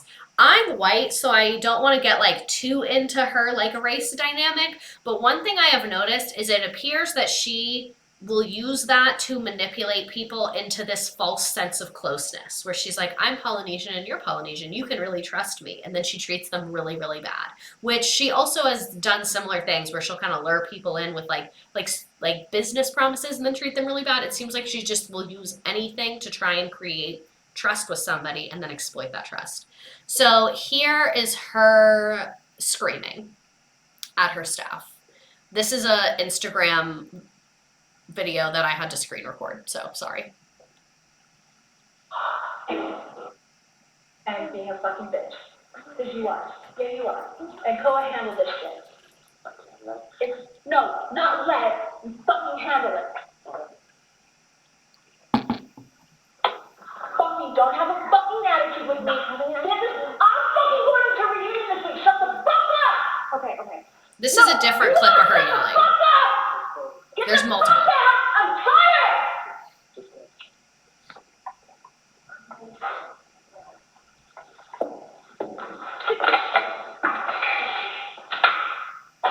Everybody fucking leave. You guys are fucking. You think this is funny? This is my shit! I feel bad for her sons.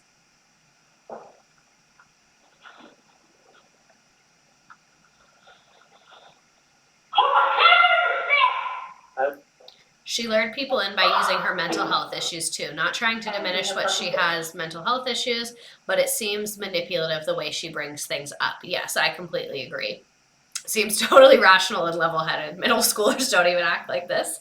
So, however, Johnson also alleges that Shah neglected to pay him for most of his work, claiming on Instagram that his last paid in September, even though I continued working through January. A lot of reasons why I continued working with her despite those circumstances is because I truly cared for her. How we prove it to our siblings and our sisters, our people that we look up to, is that we do things to show our love. And then reps for Shah did not get back to them for this article.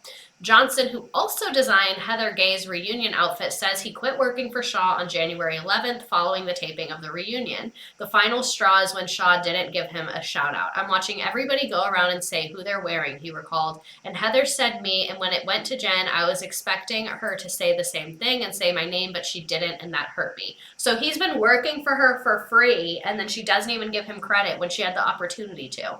He added, that hurt me so much because it was the last dress I was going to do for her for season 1. Johnson hopes that speaking out about what he allegedly experienced will help others in similar situation.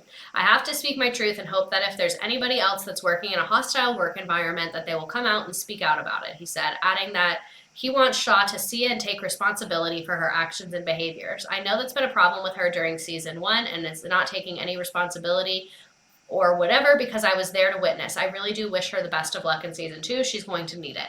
I believe he did this interview before she was arrested, but then when it came out around the same time, it like blew up. So I don't think when he was saying these things, she had been arrested yet, which makes it even spookier, in my opinion. So Jen Shah has been arrested. She has this thing with the designer going on. She is also broadcasting her innocence on Facebook and Instagram and commissioned t-shirts reading "Not Guilty," #Free Jen Shah, while a few commenters challenged the idea, raising money to help pay back all the victims. One wrote, "Most fond over the merchandise," and Shah, amazing, iconic, I'm here for you, my queen. These are comments from her Instagram post. Ronald Richards, the lawyer in Los Angeles, says that Shah's behavior was a mistake. The Southern District of New York, where she is to be tried, is considered one of the most prestigious districts in the country and values decorum. Federal prosecutors in New York are conservative, Richards says. You're sending a message, you don't take it seriously. So again, oh my God, the merch was a scam too? I didn't even know that. This is from March 11th, 2022. So remember how I said the trial took a long time? This is like, still we're waiting for the trial. Yeah, that district doesn't prosecute unless they know they can win. Yes, so the district that was prosecuting her has a 97% guilty rate, meaning that 97% of the people that go to trial are found guilty. And this is federal court. So when you go to state court, usually they arrest you and then they do the major investigation to get all the details. In federal court, they do the investigation before so that they know they're not going to look stupid because the federal government has a lot more resources than the state government. So they just do a lot of research before and they only arrest you if you're like guilty as fuck and they can really like make a whole show of it. So like the fact that a district with a 97% guilty rate and then she's like, Jen Shah, not guilty. Here's a pic of her after she got arrested with her fucking box braids. So the bomber Shah Amazing jacket is kind of like a sleigh. Someone was saying that this was a fraud though, and I know that she was using drop shipping because you can tell that this is like not AI, but like digitally created images and not actual prints. So apparently maybe she didn't even give people the merch that they bought, which is honestly hilarious. Who's buying the other stuff?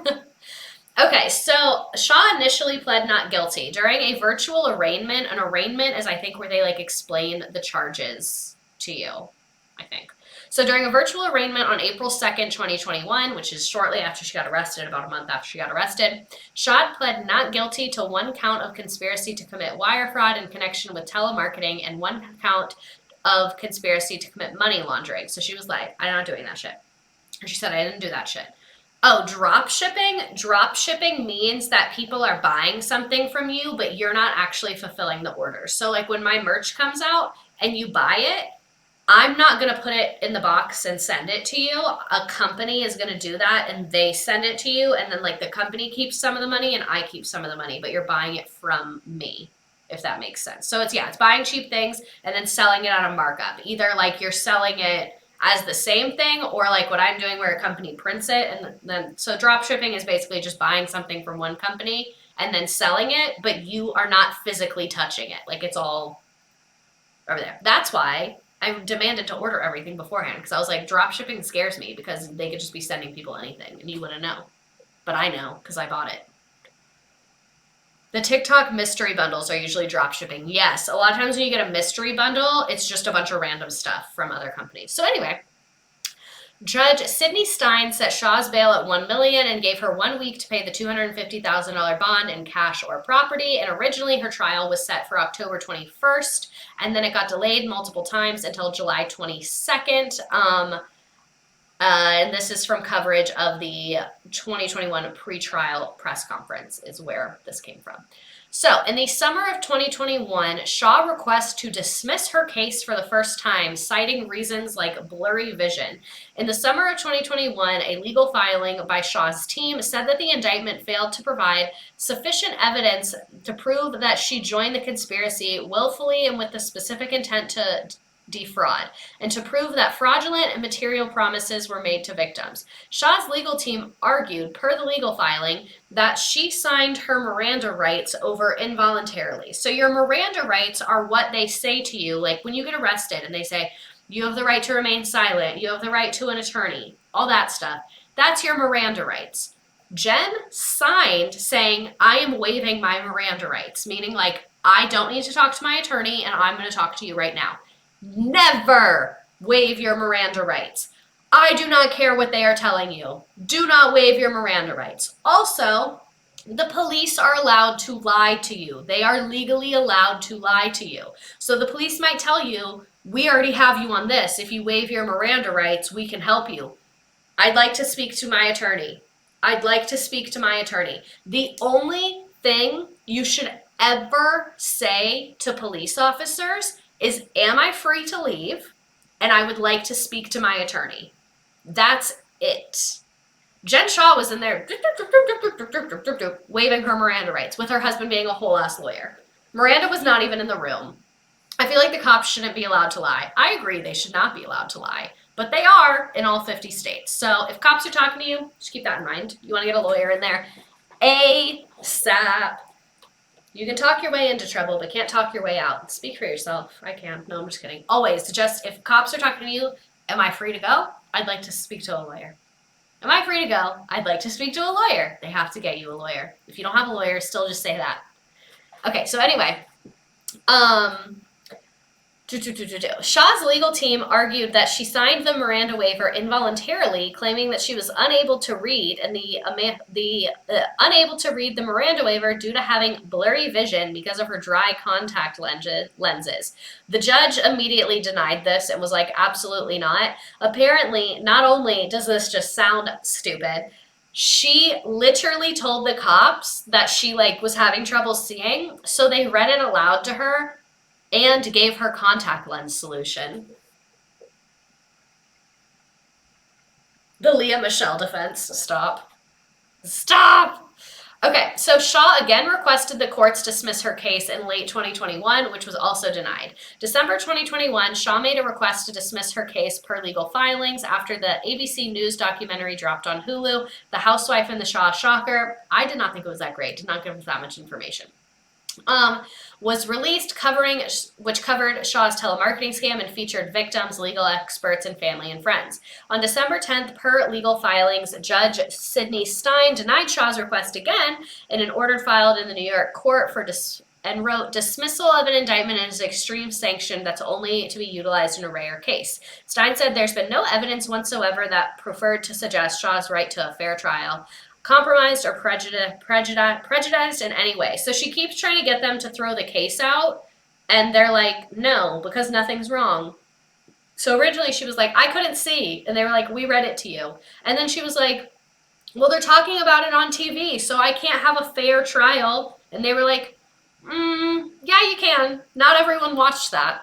I'm sure we can find jurors who've never heard of you, ma'am. Because some people really don't be knowing stuff. I was hard with, OJ to find jurors that hadn't heard of him. But, Jen Shah, I'm sure you can find some, people that are not into any of this who don't know who she is and did not watch that documentary. Okay, so here's some fun evidence from the case. Text to her assistant, Stuart, and Stuart pled guilty in November 2021. That is the other aspect of this, is that Jen Shah was being like, I'm innocent, when every single co-conspirator pleaded guilty. Every single person pleaded guilty. And she was like, I'm innocent. And other people were like, this is what we were doing. This is what Jen Shah was doing. And Jen was like, that's not me, when multiple people were saying it about her under oath. So Stuart pleaded guilty in November 2021. And so not only do they have all of her phone records and computer records and shit like that, they also have her friends testifying against her. Literally had no idea who this woman was 10 minutes ago when I saw your TikTok. What did she do that was against the law? She was selling fraudulent business services and selling leads to companies selling that. So they would be like, oh, we're gonna help you with your taxes, but it would be for an 85-year-old person with dementia that doesn't even have a business, is what they were doing. So here's some text from 2017 between Jen and Stu. So I flew to Palm Springs So I flew to Palm Springs this morning and met with that guy and flew back. He'll let us use his company in Cyprus to set up intel. They have a 12K square foot facility in Cyprus and Kosovo. Yeah, we have to do it to minimize the risk. Then we can run this from a long time. More texts from 2018 have Jen complaining about customers, people they're defrauding. We've been calling him every day with no answer. He's really sick and 85. If she's in love with you, you better make sure that she loves you for at least 16 weeks so she doesn't charge back. Charge back is when, let's say, Miss Redacted hires one of these companies to help me with marketing. And then I realize they're not actually helping me. So I call American Express and I'm like, hey, American Express, this is a fraudulent charge on my account. This company is not actually providing me this services. American Express goes, great, we will go take that money back from this company. This is why it's kind of a good thing to use credit cards for bigger purchases and business purchases because it's easier to get your money back than if you're using a debit card. Side note. So Jen Shah is upset that people are doing this chargeback. So a lot of these text conversations, Jen is trying to make sure that people are not doing chargebacks. And at one point, she even says that they should start recording the phone calls so that when American Express is like, hey, give us our money, Jen can be like, here's the recording of them consenting to paying for this. So like my lash girl, when people do a chargeback against her, she sends the credit card company the thing that you sign being like, I know what I'm being charged. And then the company is like, you're right, our customer's wrong. And then they push the charge through. So that's why Jen is trying to avoid these chargebacks because she does not want to give the money back that she has already defrauded these people from. And then she also said, and that's the reason I'm so fucking pissed off is because this slimy piece of shit customer recorded our sales pitch. So this is when all those people were getting in trouble and there were sales pitches that Jen wrote that were in court cases because customers had recorded them. So part of Jen's defense is she was saying, I didn't even talk to the customers. I didn't know what was going on. It's like, yeah, you didn't talk to the customers, but you wrote the sales pitch for the people that did. So clearly you did know what was going on. And then texts from 2018 and 2019 talk about deleting evidence and communicating over a more private app. Conan better get his fucking ass to the office and take the fucking computer out of there. Less risk and less information at the office. I told Conan to delete the sales group in Viber that he set up. Delete the sales scripts from the Google Drive. I told Crystal download Telegram and we'll have all the reps download Telegram as well. That way we will have everyone delete their Viber accounts. So they're using apps. Is there audio of the pitches? Not that I could find, I'm sorry. The Bravo docket goes through some stuff though. I don't know how the fuck they got it. But the Bravo docket has like 5 episodes about this. It's like 10 hours worth of stuff, and it has more detail and plays more clips than I was able to find, just if you're curious. So anyway, that way we'll have everyone delete their Viber accounts. They're wanting to use Telegram so that shit is encrypted. There are also texts to Stewart before he testified back in 2018. So this is what I was saying, how Coach Shah is coming up. So I'm putting it all in the questions and answers in an Excel doc, and I'll send it to you so you can practice today. This is when Stewart got deposed, so he had to testify in this FTC case, basically saying, this is what we were doing at this company. It was illegal. Jen was involved with it. So Jen is telling him what to say so that he does not bring up her name. This is a very directly obstruction of justice. Obstruction of justice means that you're like holding evidence, blocking the court from doing its thing, essentially. Why did she think her phone records would just vanish into thin air? I cannot wait to find out how long her sentence is.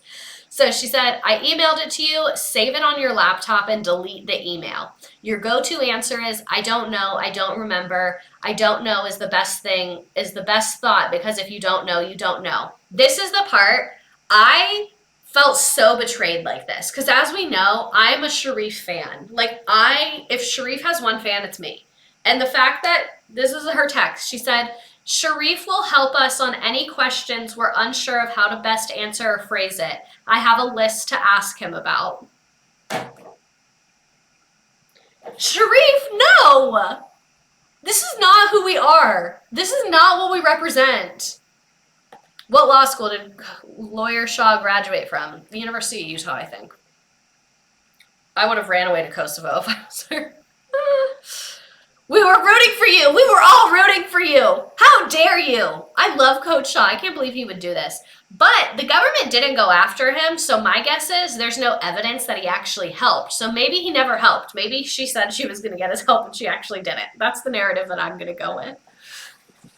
Homegirl can give advice on how to testify, but signed her Miranda rights away. He had to have known, dude. I think he purposefully did not ask questions. That's my theory. So, who are Jen's victims? How did this affect them? In an exclusive clip from that Nightline thing, a 75-year-old woman from North Carolina, a retiree named Trisha, details how she became ensnared in the scheme. My daughter had just purchased this property, and I don't think she realized it takes a lot of cash flow to maintain a property this size, Trisha explained in the events leading up to her involvement in 2016. I went online and did a web page, just a normal web page. I was fairly decent at working with computers. She continues, about 3 weeks later, I got a phone call saying, we noticed you have a new website. They did a sales pitch about all the perks that if I went with them, they could teach me. So this woman created a website to sell something, I guess, I'm not really sure. And then because she bought a legitimate service where you go online yourself and make a website, they're like $30, most of them charge per month. That is how her information got in the hands of these people. Trisha says she paid about $12,000 for the first program, but the surprising additional cost kept adding up. Looking back now, she says she handed over $47,000 or half of her retirement savings to the scam. She knew she'd been swindled, but admits she didn't fully understand how to report the crime until she was approached by the FTC with information about the full scope of Shah and her associates' operation. Jen reportedly defrauded hundreds of victims between 2012 and March 2021, many of whom were over the age of 55. He was a kept wife living out his hobbies. He wasn't going to ruin a good thing. He made a lot of money as a coach, and I will say it is true that with collegiate level coaching, you are gone a lot. It is a very demanding job. So I think it's possible he could have known that it was shady and weird and was just like, I'm not going to ask questions. I'm going to do my thing. She could do her thing. So, April 2021, just a week before her trial was scheduled to start, Shah walked into the courtroom and pleaded guilty on a count of conspiracy to commit wire fraud in connection with the telemarketing. So this whole time she's been saying she's innocent, and now a week before the trial, she is pleading guilty. This is very fucking stupid, because if they charge you and you plead guilty right away, they do not have months and months and months to form their argument against you. So when you go to sentencing, you don't have lawyers who have spent months finding every terrible thing they can find about you for the judge to look at. That's why you should plead guilty quickly if you are going to get it over with and show the court, I'm cooperating, I don't want to waste court resources, let's all be honest and move forward from here. Jen Shah, when she went to sentencing, the court had years to pull together information about her. Very terrible. She said, guess what, girlies? Do I have a surprise for you? Someone from Real Housewives of Salt Lake City said the same thing. I think it was Heather. She said, we knew Jen's business was shady, but we didn't know it was illegal. That's how I think most people in Jen's life were. So anyway, she went into court and said, I knew this was wrong. I know so many people were harmed, and I'm so sorry, she told the judge. Prosecutors wrote that she pleaded guilty only after receiving evidence like text messages and witness statements. So apparently she was pleading innocent until she saw those texts that we just read and the witness statements from like the other people she'd worked with that she was like, fuck, they got my ass, which the prosecution shared with the defense close to trial. In a statement, and that's normal, the prosecution will share information with the defense a lot. Very normal. The prosecution's the government, the defense is Jen's lawyers. In a statement she submitted to the judge before sentencing, Shah wrote that while in New York, she'd been making horrible professional decisions and establishing business relationships with people who were untrustworthy. She wrote that she was optimistic when Bravo came calling, and in addition to forcing her back to Utah, where she could work on her marriage, it also offered her a break from the marketing business. The coaching business was a mess and I wanted out, she wrote. But prosecutors pointed out that Shah continued to run Mastery Pro Group even after Housewives started. Her claim that she moved from the telemarketing industry, that she had moved on from the telemarketing industry is completely false. So what she was trying to say is that she was like, yeah, I used to do crime, But then I thought about it and it was really bad. And so I went on The Real Housewives and I pivoted my career and I'm a new person now. So I shouldn't have to answer for that because that's what I was doing in New York and that doesn't count because now I'm back in Utah being a mommy. And the court was like, okay, but you were still running Mastery Pro Group while in Utah, correct? How did her lawyers not tell her to take a plea deal with that amount of evidence? As a lawyer, you can tell them what to do, but it doesn't mean they're going to do it. So while Jen is awaiting trial, she still has bills to pay. Because remember, she pleads guilty in April 2021. She didn't get sentenced till almost a year later. So October 23rd, 2021, she had a ball in New York City when she was snapped at a strip club called Larry Flint's Hustler Club, dancing with an adult film star, Alexis Monroe. The reality star, she's not 38. That is wrong. She's in her 40s. The reality is, in a joke, she used to say she was 38. These people need to get their fucking shit together. She arrived at the hosting gig with her close night crew around 11 p.m. They were quickly escorted to the VIP where they made it rain on dancers and downed glasses of Don Julian and champagne. Shah also took to the pole for herself, giving fans a few simple turns while donning a black cocktail dress, ample cleavage, heels, and wearing her hair in a high ponytail. After the night of fun, her and her group were spotted exiting the venue just after 3 a.m. TMZ reported that Jen is set to make a pretty penny off of this appearance just days after her heavily publicized telemarketing trial is supposed to begin, although it's been pushed again. Pushed, like we said. We're told Shah will be doing meet and greets, signing autographs at the popular strip club, and will also get an onstage shout out with Alexis Monroe, the adult actress who was celebrating her birthday that night. A Hustler Club staffer dished that Jen was eager to host an event with us the minute we approached her team. The Bravo celebrity is receiving a large sum of money in exchange for her appearance, most likely enough to put a dent in her legal bills. The tabloid disclosed that Jen was raking in tens of thousands of dollars from the strip club hosting gig. So, at least she's like not frauding people, you know, like while she has bills to pay, at least she's doing it kind of ethically. And for those of you on TikTok right now, we're looking at the pictures. Come to Twitch if you want to see the pictures. So Jen posted this on Instagram Friday, October 22nd, Larry Flint's Hustler Club, New York, available for meet and greets, photo ops, and autographs. Like, she needed to get paid, and I think she was willing to admit that. And then here's some of her with the adult film star Alexis Monroe. And then her partying in VIP. So, that is Miss Jen. Here is November 14th, 2022. She is in a very loud, fiery public argument on the street. So, this is loud and annoying, I'll warn you. It's TMZ. This is Shah. She's kind of short. Manny didn't fucking say that. Manny did not fucking say that. Don't fuck around with me. Go fuck yourself. Shut the fuck up.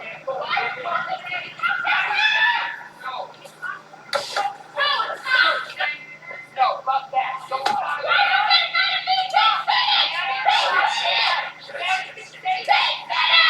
Tensions are running very high.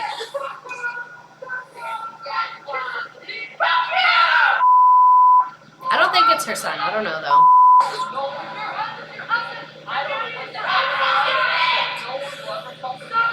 Maybe it is, though. I don't know. I agree with you. Who the fuck said that? Who the fuck said that? Is that Angie Casanevis? Anyway, so she also was seen screaming with people on the street. And then December 16th, 2022, she skips the season 2 reunion. So Real Housewives of Salt Lake City star Jen Shah skipped out on taping the reunion on December 16th, despite having been invited by Bravo and the executive producer Andy Cohen. Back in July, Shah pleaded guilty to fraud due to her involvement in the telemarketing scheme after she was originally arrested in March 2021 during the second season of the show. On Friday, Shah shared a statement on Instagram claiming that in September, she initially wasn't invited to attend the season 3 reunion, but then was invited to attend in late November and that she chose not to attend under legal advice. So we're going to read the statement from Jen Shah. On September 14th, 2022, I was informed by Bravo executives that I was not invited to attend the season 3 reunion. Oh, just kidding, season 3. I think it's season 2. I think she's wrong. Anyway, I was disappointed because I would have it was season 3.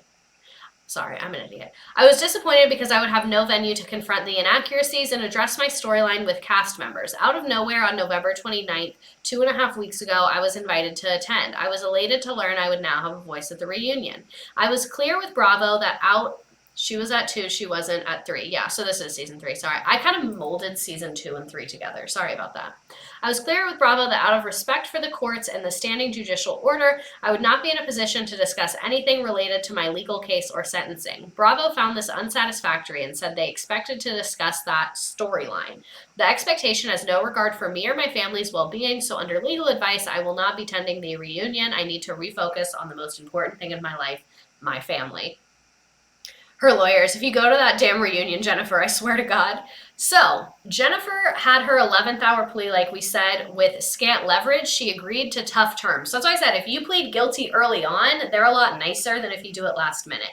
So she has to pay $6.5 million in forfeiture and $9.5 million in restitution. So restitution is payment to the victims, and then forfeiture is just like the government's taking your money. Sometimes the government will use your forfeiture and put it towards your restitution, but not always, and that hasn't been decided and is apparently insanely complicated and has to do with taxes, and it's like super complicated, and they have to get forensic accountants involved, and it's like a whole thing. So I don't really know how much she's going to have to pay total, but at the lowest, it's $9.5 million, and at the highest, it is going to be, $16 million. So somewhere between $9.5 to $16 million. So, out of breath. But as Shah's lawyer wrote in a sentencing submission, so anyway, let me backtrack a little bit. So they have to pay the $9.5 million in restitution to victims. Her and Stuart Smith are jointly responsible for that. So that means both of them are responsible for putting a dent in that. Whether one of them pays it, all of them, both of them split it, whatever, they're both responsible for that $9.5 million. So Shah's lawyer wrote, as the government and Smith well know, Smith has a storied history of failed businesses, enormous personal debt, and limited earning potential. So part of their argument is that Jen shouldn't have to go to prison for very long because if she's out of prison, she can focus on making money to pay back the victims. I don't think that's a bad argument. I can see the logic there. I think your account is shadow banned. Haven't seen your vids in a long time. I think that life is crazy, man. Sometimes the app likes me and right now it doesn't. We're in a hater phase, but it's fine. Anyway, where was I? So, at Friday's sentencing, Shah told the judge that she would repay every cent to victims. She promised to turn over her earnings from Housewives episodes for restitution, as well as profits from the free Jen Shah merchandise. Yet it's unclear how she'll make money once she leaves prison. In the past year, she told Stein, the judge, it's been difficult to find employment beyond my television career. So, look through a bunch of spreadsheets, receipts, and banks to find inaccuracies. Yeah, forensic accountants, that's a crazy job. So apparently she gave no visible sentence to the, why am I illiterate? She gave no visible reaction to the sentence when it was handed down because she had already agreed in her plea deal that she was not going to appeal the sentencing as long as that it was less than 14 years. She gave a statement as is standard in federal sentencing. Her voice was hoarse and she apologized to victims and her husband. And then to her husband and their 2 sons who sat in the front row, she said, I'm not the same person I was before this. Stein seemed to agree. She said she was Shah amazing. He said during the hearing, that's over, that's in the past. And then Shah must report for her prison sentence on February 17th.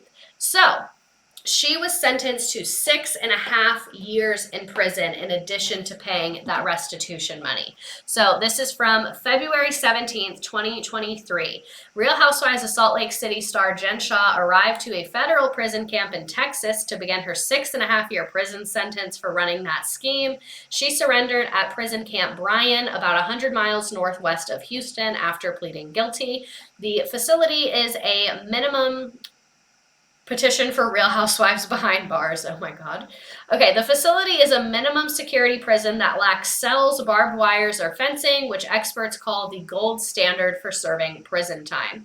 Inmates' daily lives at federal prison camps are structured around work and programs according to the Bureau of Prisons. When she's not working, So they do have to work while they're there, like in prison jobs, like cleaning and stuff. So when she's not working, she'll be able to have visitors, watch TV, play sports, do arts and crafts, and attend religious services. So I was listening to the Bravo docket, which are lawyers that went through this entire thing. The prison she went to is apparently similar vibes to Orange is the New Black. Like, they're not in cells because it's kind of a dorm vibe, and like they can go outside, but like it's not the best, but it's like way better than being in max security. When prison is summer camp. So Jen Shah's resolve to make her victims whole and to turn her life around is unyielding, says her lawyer Priya Chandri. She's committed to serving her sentence with courage and purpose, fueled by her desire to make amends for the hurt she's caused and to help others in her new community. I guess the prison is the new community. So Jen Shah provides first-person account on the day she reported to prison. Jen Shah is opening up about the day she reported to federal prison last month. This is from March 2023. Her husband hopped on her Instagram account to share her first journal entry since entering the facility. Coach Shah is being put to work. Like, this family's like, we got money to make. Also, the lawyers on that podcast were saying that they, like, if they were in this situation, the best thing to do is get divorced because then the government can't go after Coach Shah's assets. But they didn't. Anyway. Hopped on Instagram to share her journal entry, explaining the delay for her first-hand account. Her husband said there are individuals that review every single email and physical letter that goes out of the facility as well as what comes in at most federal facilities around the country, and because of that, it takes a little longer for inmates to send their correspondence. In the journal entry, Shah reflected on the emotional drive to the prison, the tearful goodbyes she shared with her husband as well as her youngest son, Omar.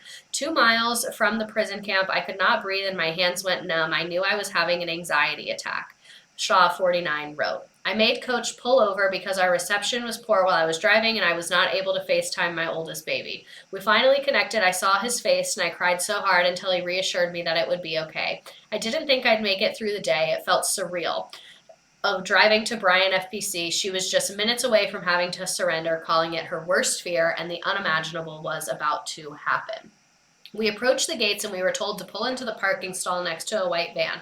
It all happened so fast. There was a guard waiting outside of our SUV and 2 more officers approached, who I later found out was the captain.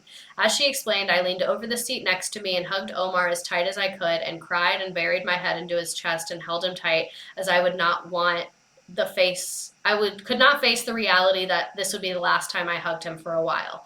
Sharif opened the back passenger seat and I turned to embrace him, hugging him as if holding him harder would somehow erase this horrible nightmare, she continued. Why am I like getting emotional? I feel like I'm having empathy. This is sad. I feel so bad for Coach Shah and her son. Not for her, to be clear. I'm very sad for her child. This would be really hard to have your mom go through that. She continued, I wanted to remember his embrace, his smell, his touch. I held his face with both of my hands and I looked into his eyes, tears streaming down my face. I told him he's the love of my life and I love him more than anything. Shah had seconds to express her love for her husband while officers stood there silently urging you to move quickly. For her, it felt like her world was ending. After the Bravo celebrity and her loved ones embraced in a group hug, the officer escorted her to the prison. She was then questioned about the items in her clear plastic bag, which was meant to hold essential items she could take with her. She was allowed to keep some items, including her medications, the papers containing her prescription, but she was prohibited from bringing her contact list, the Quran, and her driver's license, and she returned the banned items to her husband. I felt so alone, and my husband and son were only 2 steps away from me, she said. Shah had one last goodbye with her family before being escorted away. While walking off, she saw her husband and son watch me. Why am I stuttering so bad? Sorry, my mouth is literally like not moving. This is not good. Am I having like a stroke right now? While walking off, she saw her husband and son watching me, both still crying. She prayed to God at that moment, asking for strength, and she didn't know how she'd made it through. We'll walk across the yard to open the doors where my reality will now be a federal prison camp. I turned to get one last glance at my husband and son. I waved to them for the last time before I entered the door. She continued, my entire body is numb. I feel like my life is ending. I am truly scared. I want to run back in my husband's arm because I know he'll make this nightmare end. But he didn't make the nightmare end because it's all your fault, Jen. Added Shah, I feel physically sick. I feel like I don't belong here. I thought I could do this, but I've decided I can't. I want to go home right now. I know that it's impossible. Please, Allah, help me, please. I would want to go home too. I don't think I would do well in prison. And then we find out in March 2023 that her prison sentence was reduced by a year. So now she is scheduled to be released August 30th, 2028, a full year earlier than her original sentence, but I could not find out why. I tried to Google it and I couldn't figure out why her prison sentence got reduced. Also, this is so funny to me. It's like not funny, but I think it is funny. This happened April 6th. She apparently owes her attorney $124,000 in unpaid fees. There were much more legal fees than this. So this means she's paid most of everything, but still owes the money. So a federal court filing says that Shah owes fees and expenses related to a far-reaching telemarketing scheme that she pleaded guilty to. The lawyer says that she has $124,000 in unpaid fees and expenses, and she filed a motion asking to withdraw counsel, saying that Shah had failed to pay her firm and was in breach of their contract. The law firm made several unsuccessful collection attempts, and Shah was notified of her debts while she was in prison. So Shah's prison reaction was me starting grad school. And then on May 10th, we see a pic of Miss Jen Shah in prison. There she is in her prison uniform. Look at Miss Jen. Side note, I did some digging and found out that apparently Jen did not really have any major assets and that her life was running on cash pretty much month to month.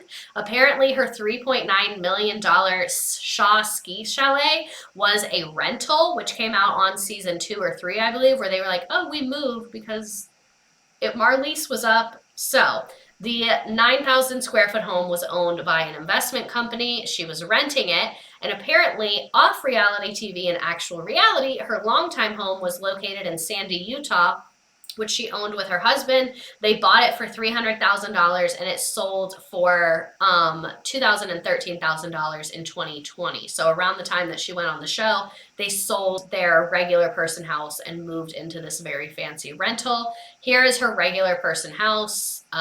Again, this just looks like a regular person house in Utah. So her ski chalet is actually on the market. I don't think it's on the market anymore, but it was for sale pretty recently for $7.6 million. And I was just thinking about how I want to buy that and then let us all live together like a beautiful, happy family. So that was a lot. It is time for the motherfucking game. I don't know how we were on here so long, but time went by really quick. I didn't mean to be on here for literally already 2 hours. We're going to do the carnival one because Jen Shah is a clown. So this is our trivia game. I'm going to put the link in. I cannot put the link in the chat. Just kidding. Log in. Oh my God. It won't let me enter my own chat because I'm not logged into Twitch. But anyway, you can look at it on the screen as well. Go to join.nearpod.com and then you can enter the code LF3ZN and that is how you join the game. It is 10 questions. It's trivia. It's what we just talked about in this class today.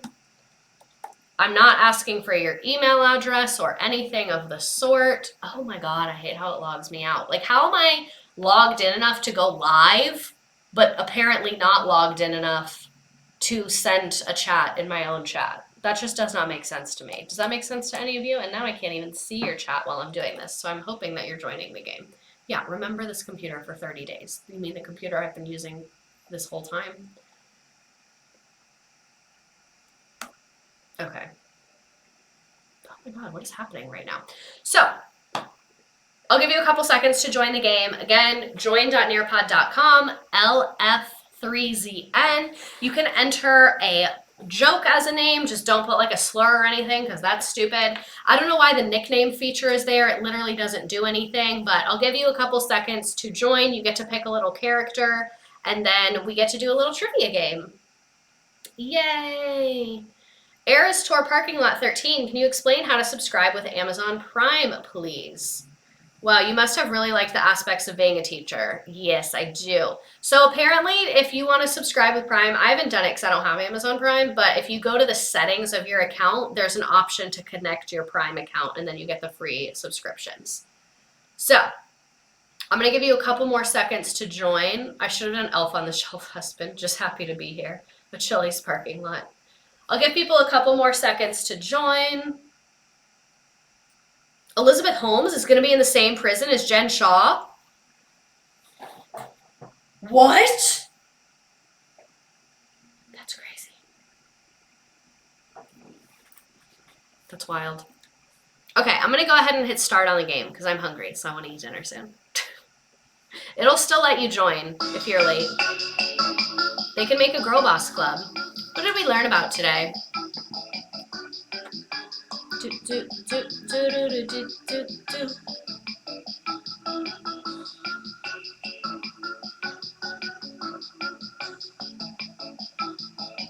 I was taking photos of myself in this shirt and I hate all of them. They're all bad. You can't see the shirt well enough.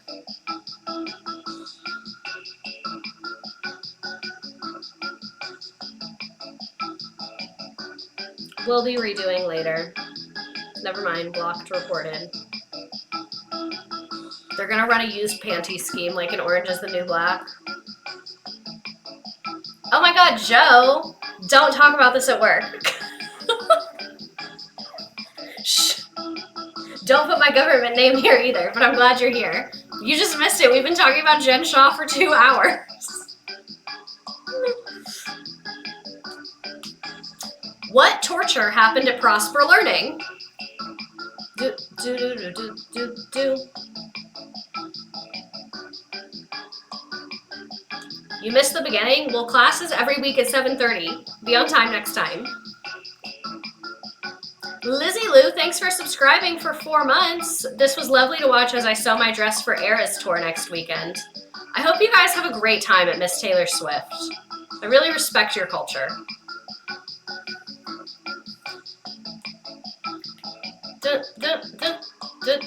How much did Jen Shah say she spends per month in her Bravo audition tape?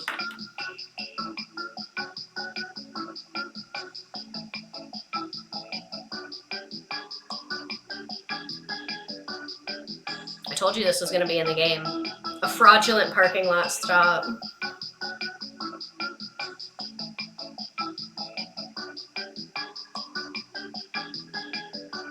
When was Jen arrested? I don't even remember this one. We looked at so many dates today. Elizabeth Holmes' stream is on my list of ideas.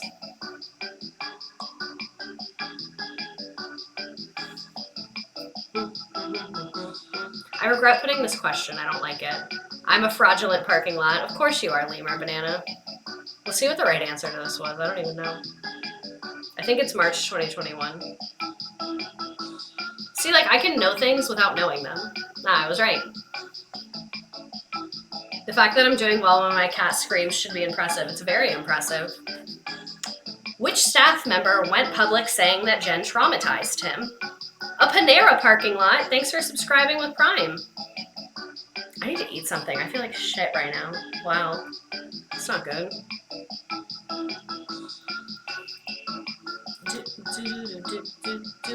It was a designer.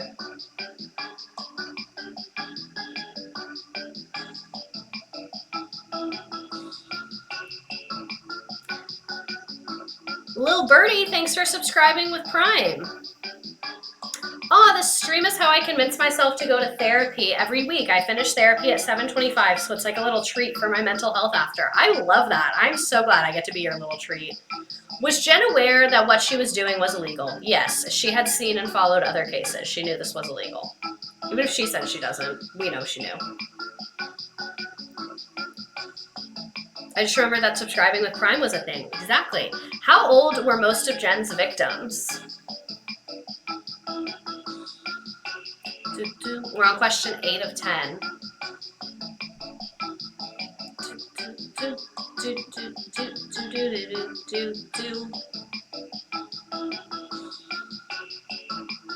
Two more questions.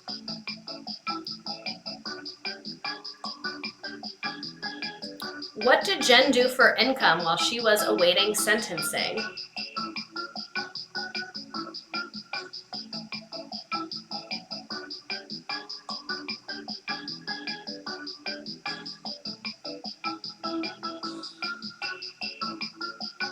Club appearances. And then last question. Bonus, who punched Heather in the eye? Where is Jen Shah now?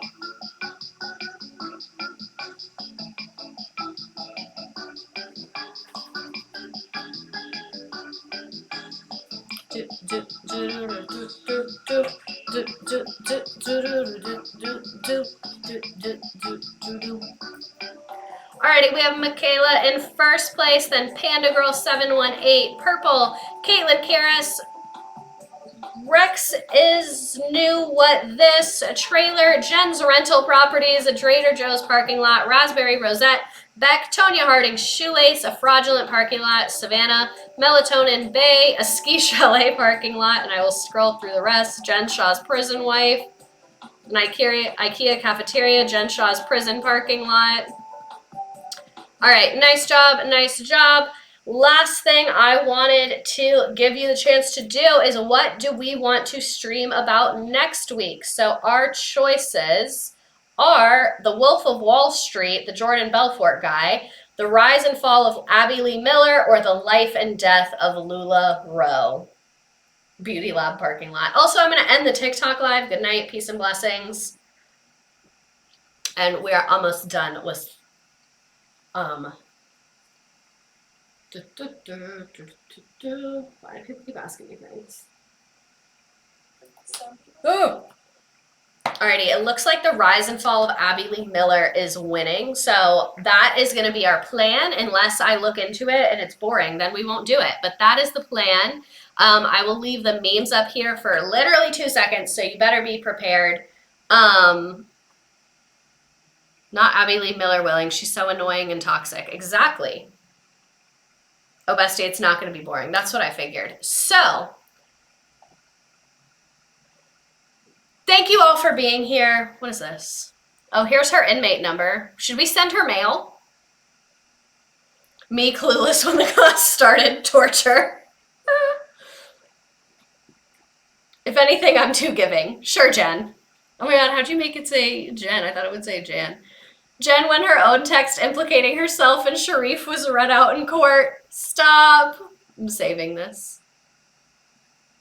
Maybe that'll be in the thumbnail. A letter signed by everyone. We just pass around the letter to each other. Here, and then Raspberry Rosette, I'm going to screenshot yours. I love this. Okay, I'm going to go Jen Shah proposing her own ethical and innocent way of making money. Fraud. It's just fraud. She's weird. Jen Shah committing fraud. What's happening? Send a VHS tape of this stream. Okay, I need to go make some dinner. I will see you next week for the crimes of Abby Lee Miller. Thank you for being here. This is always the highlight of my week. Have a great night. Peace and blessings. Love you so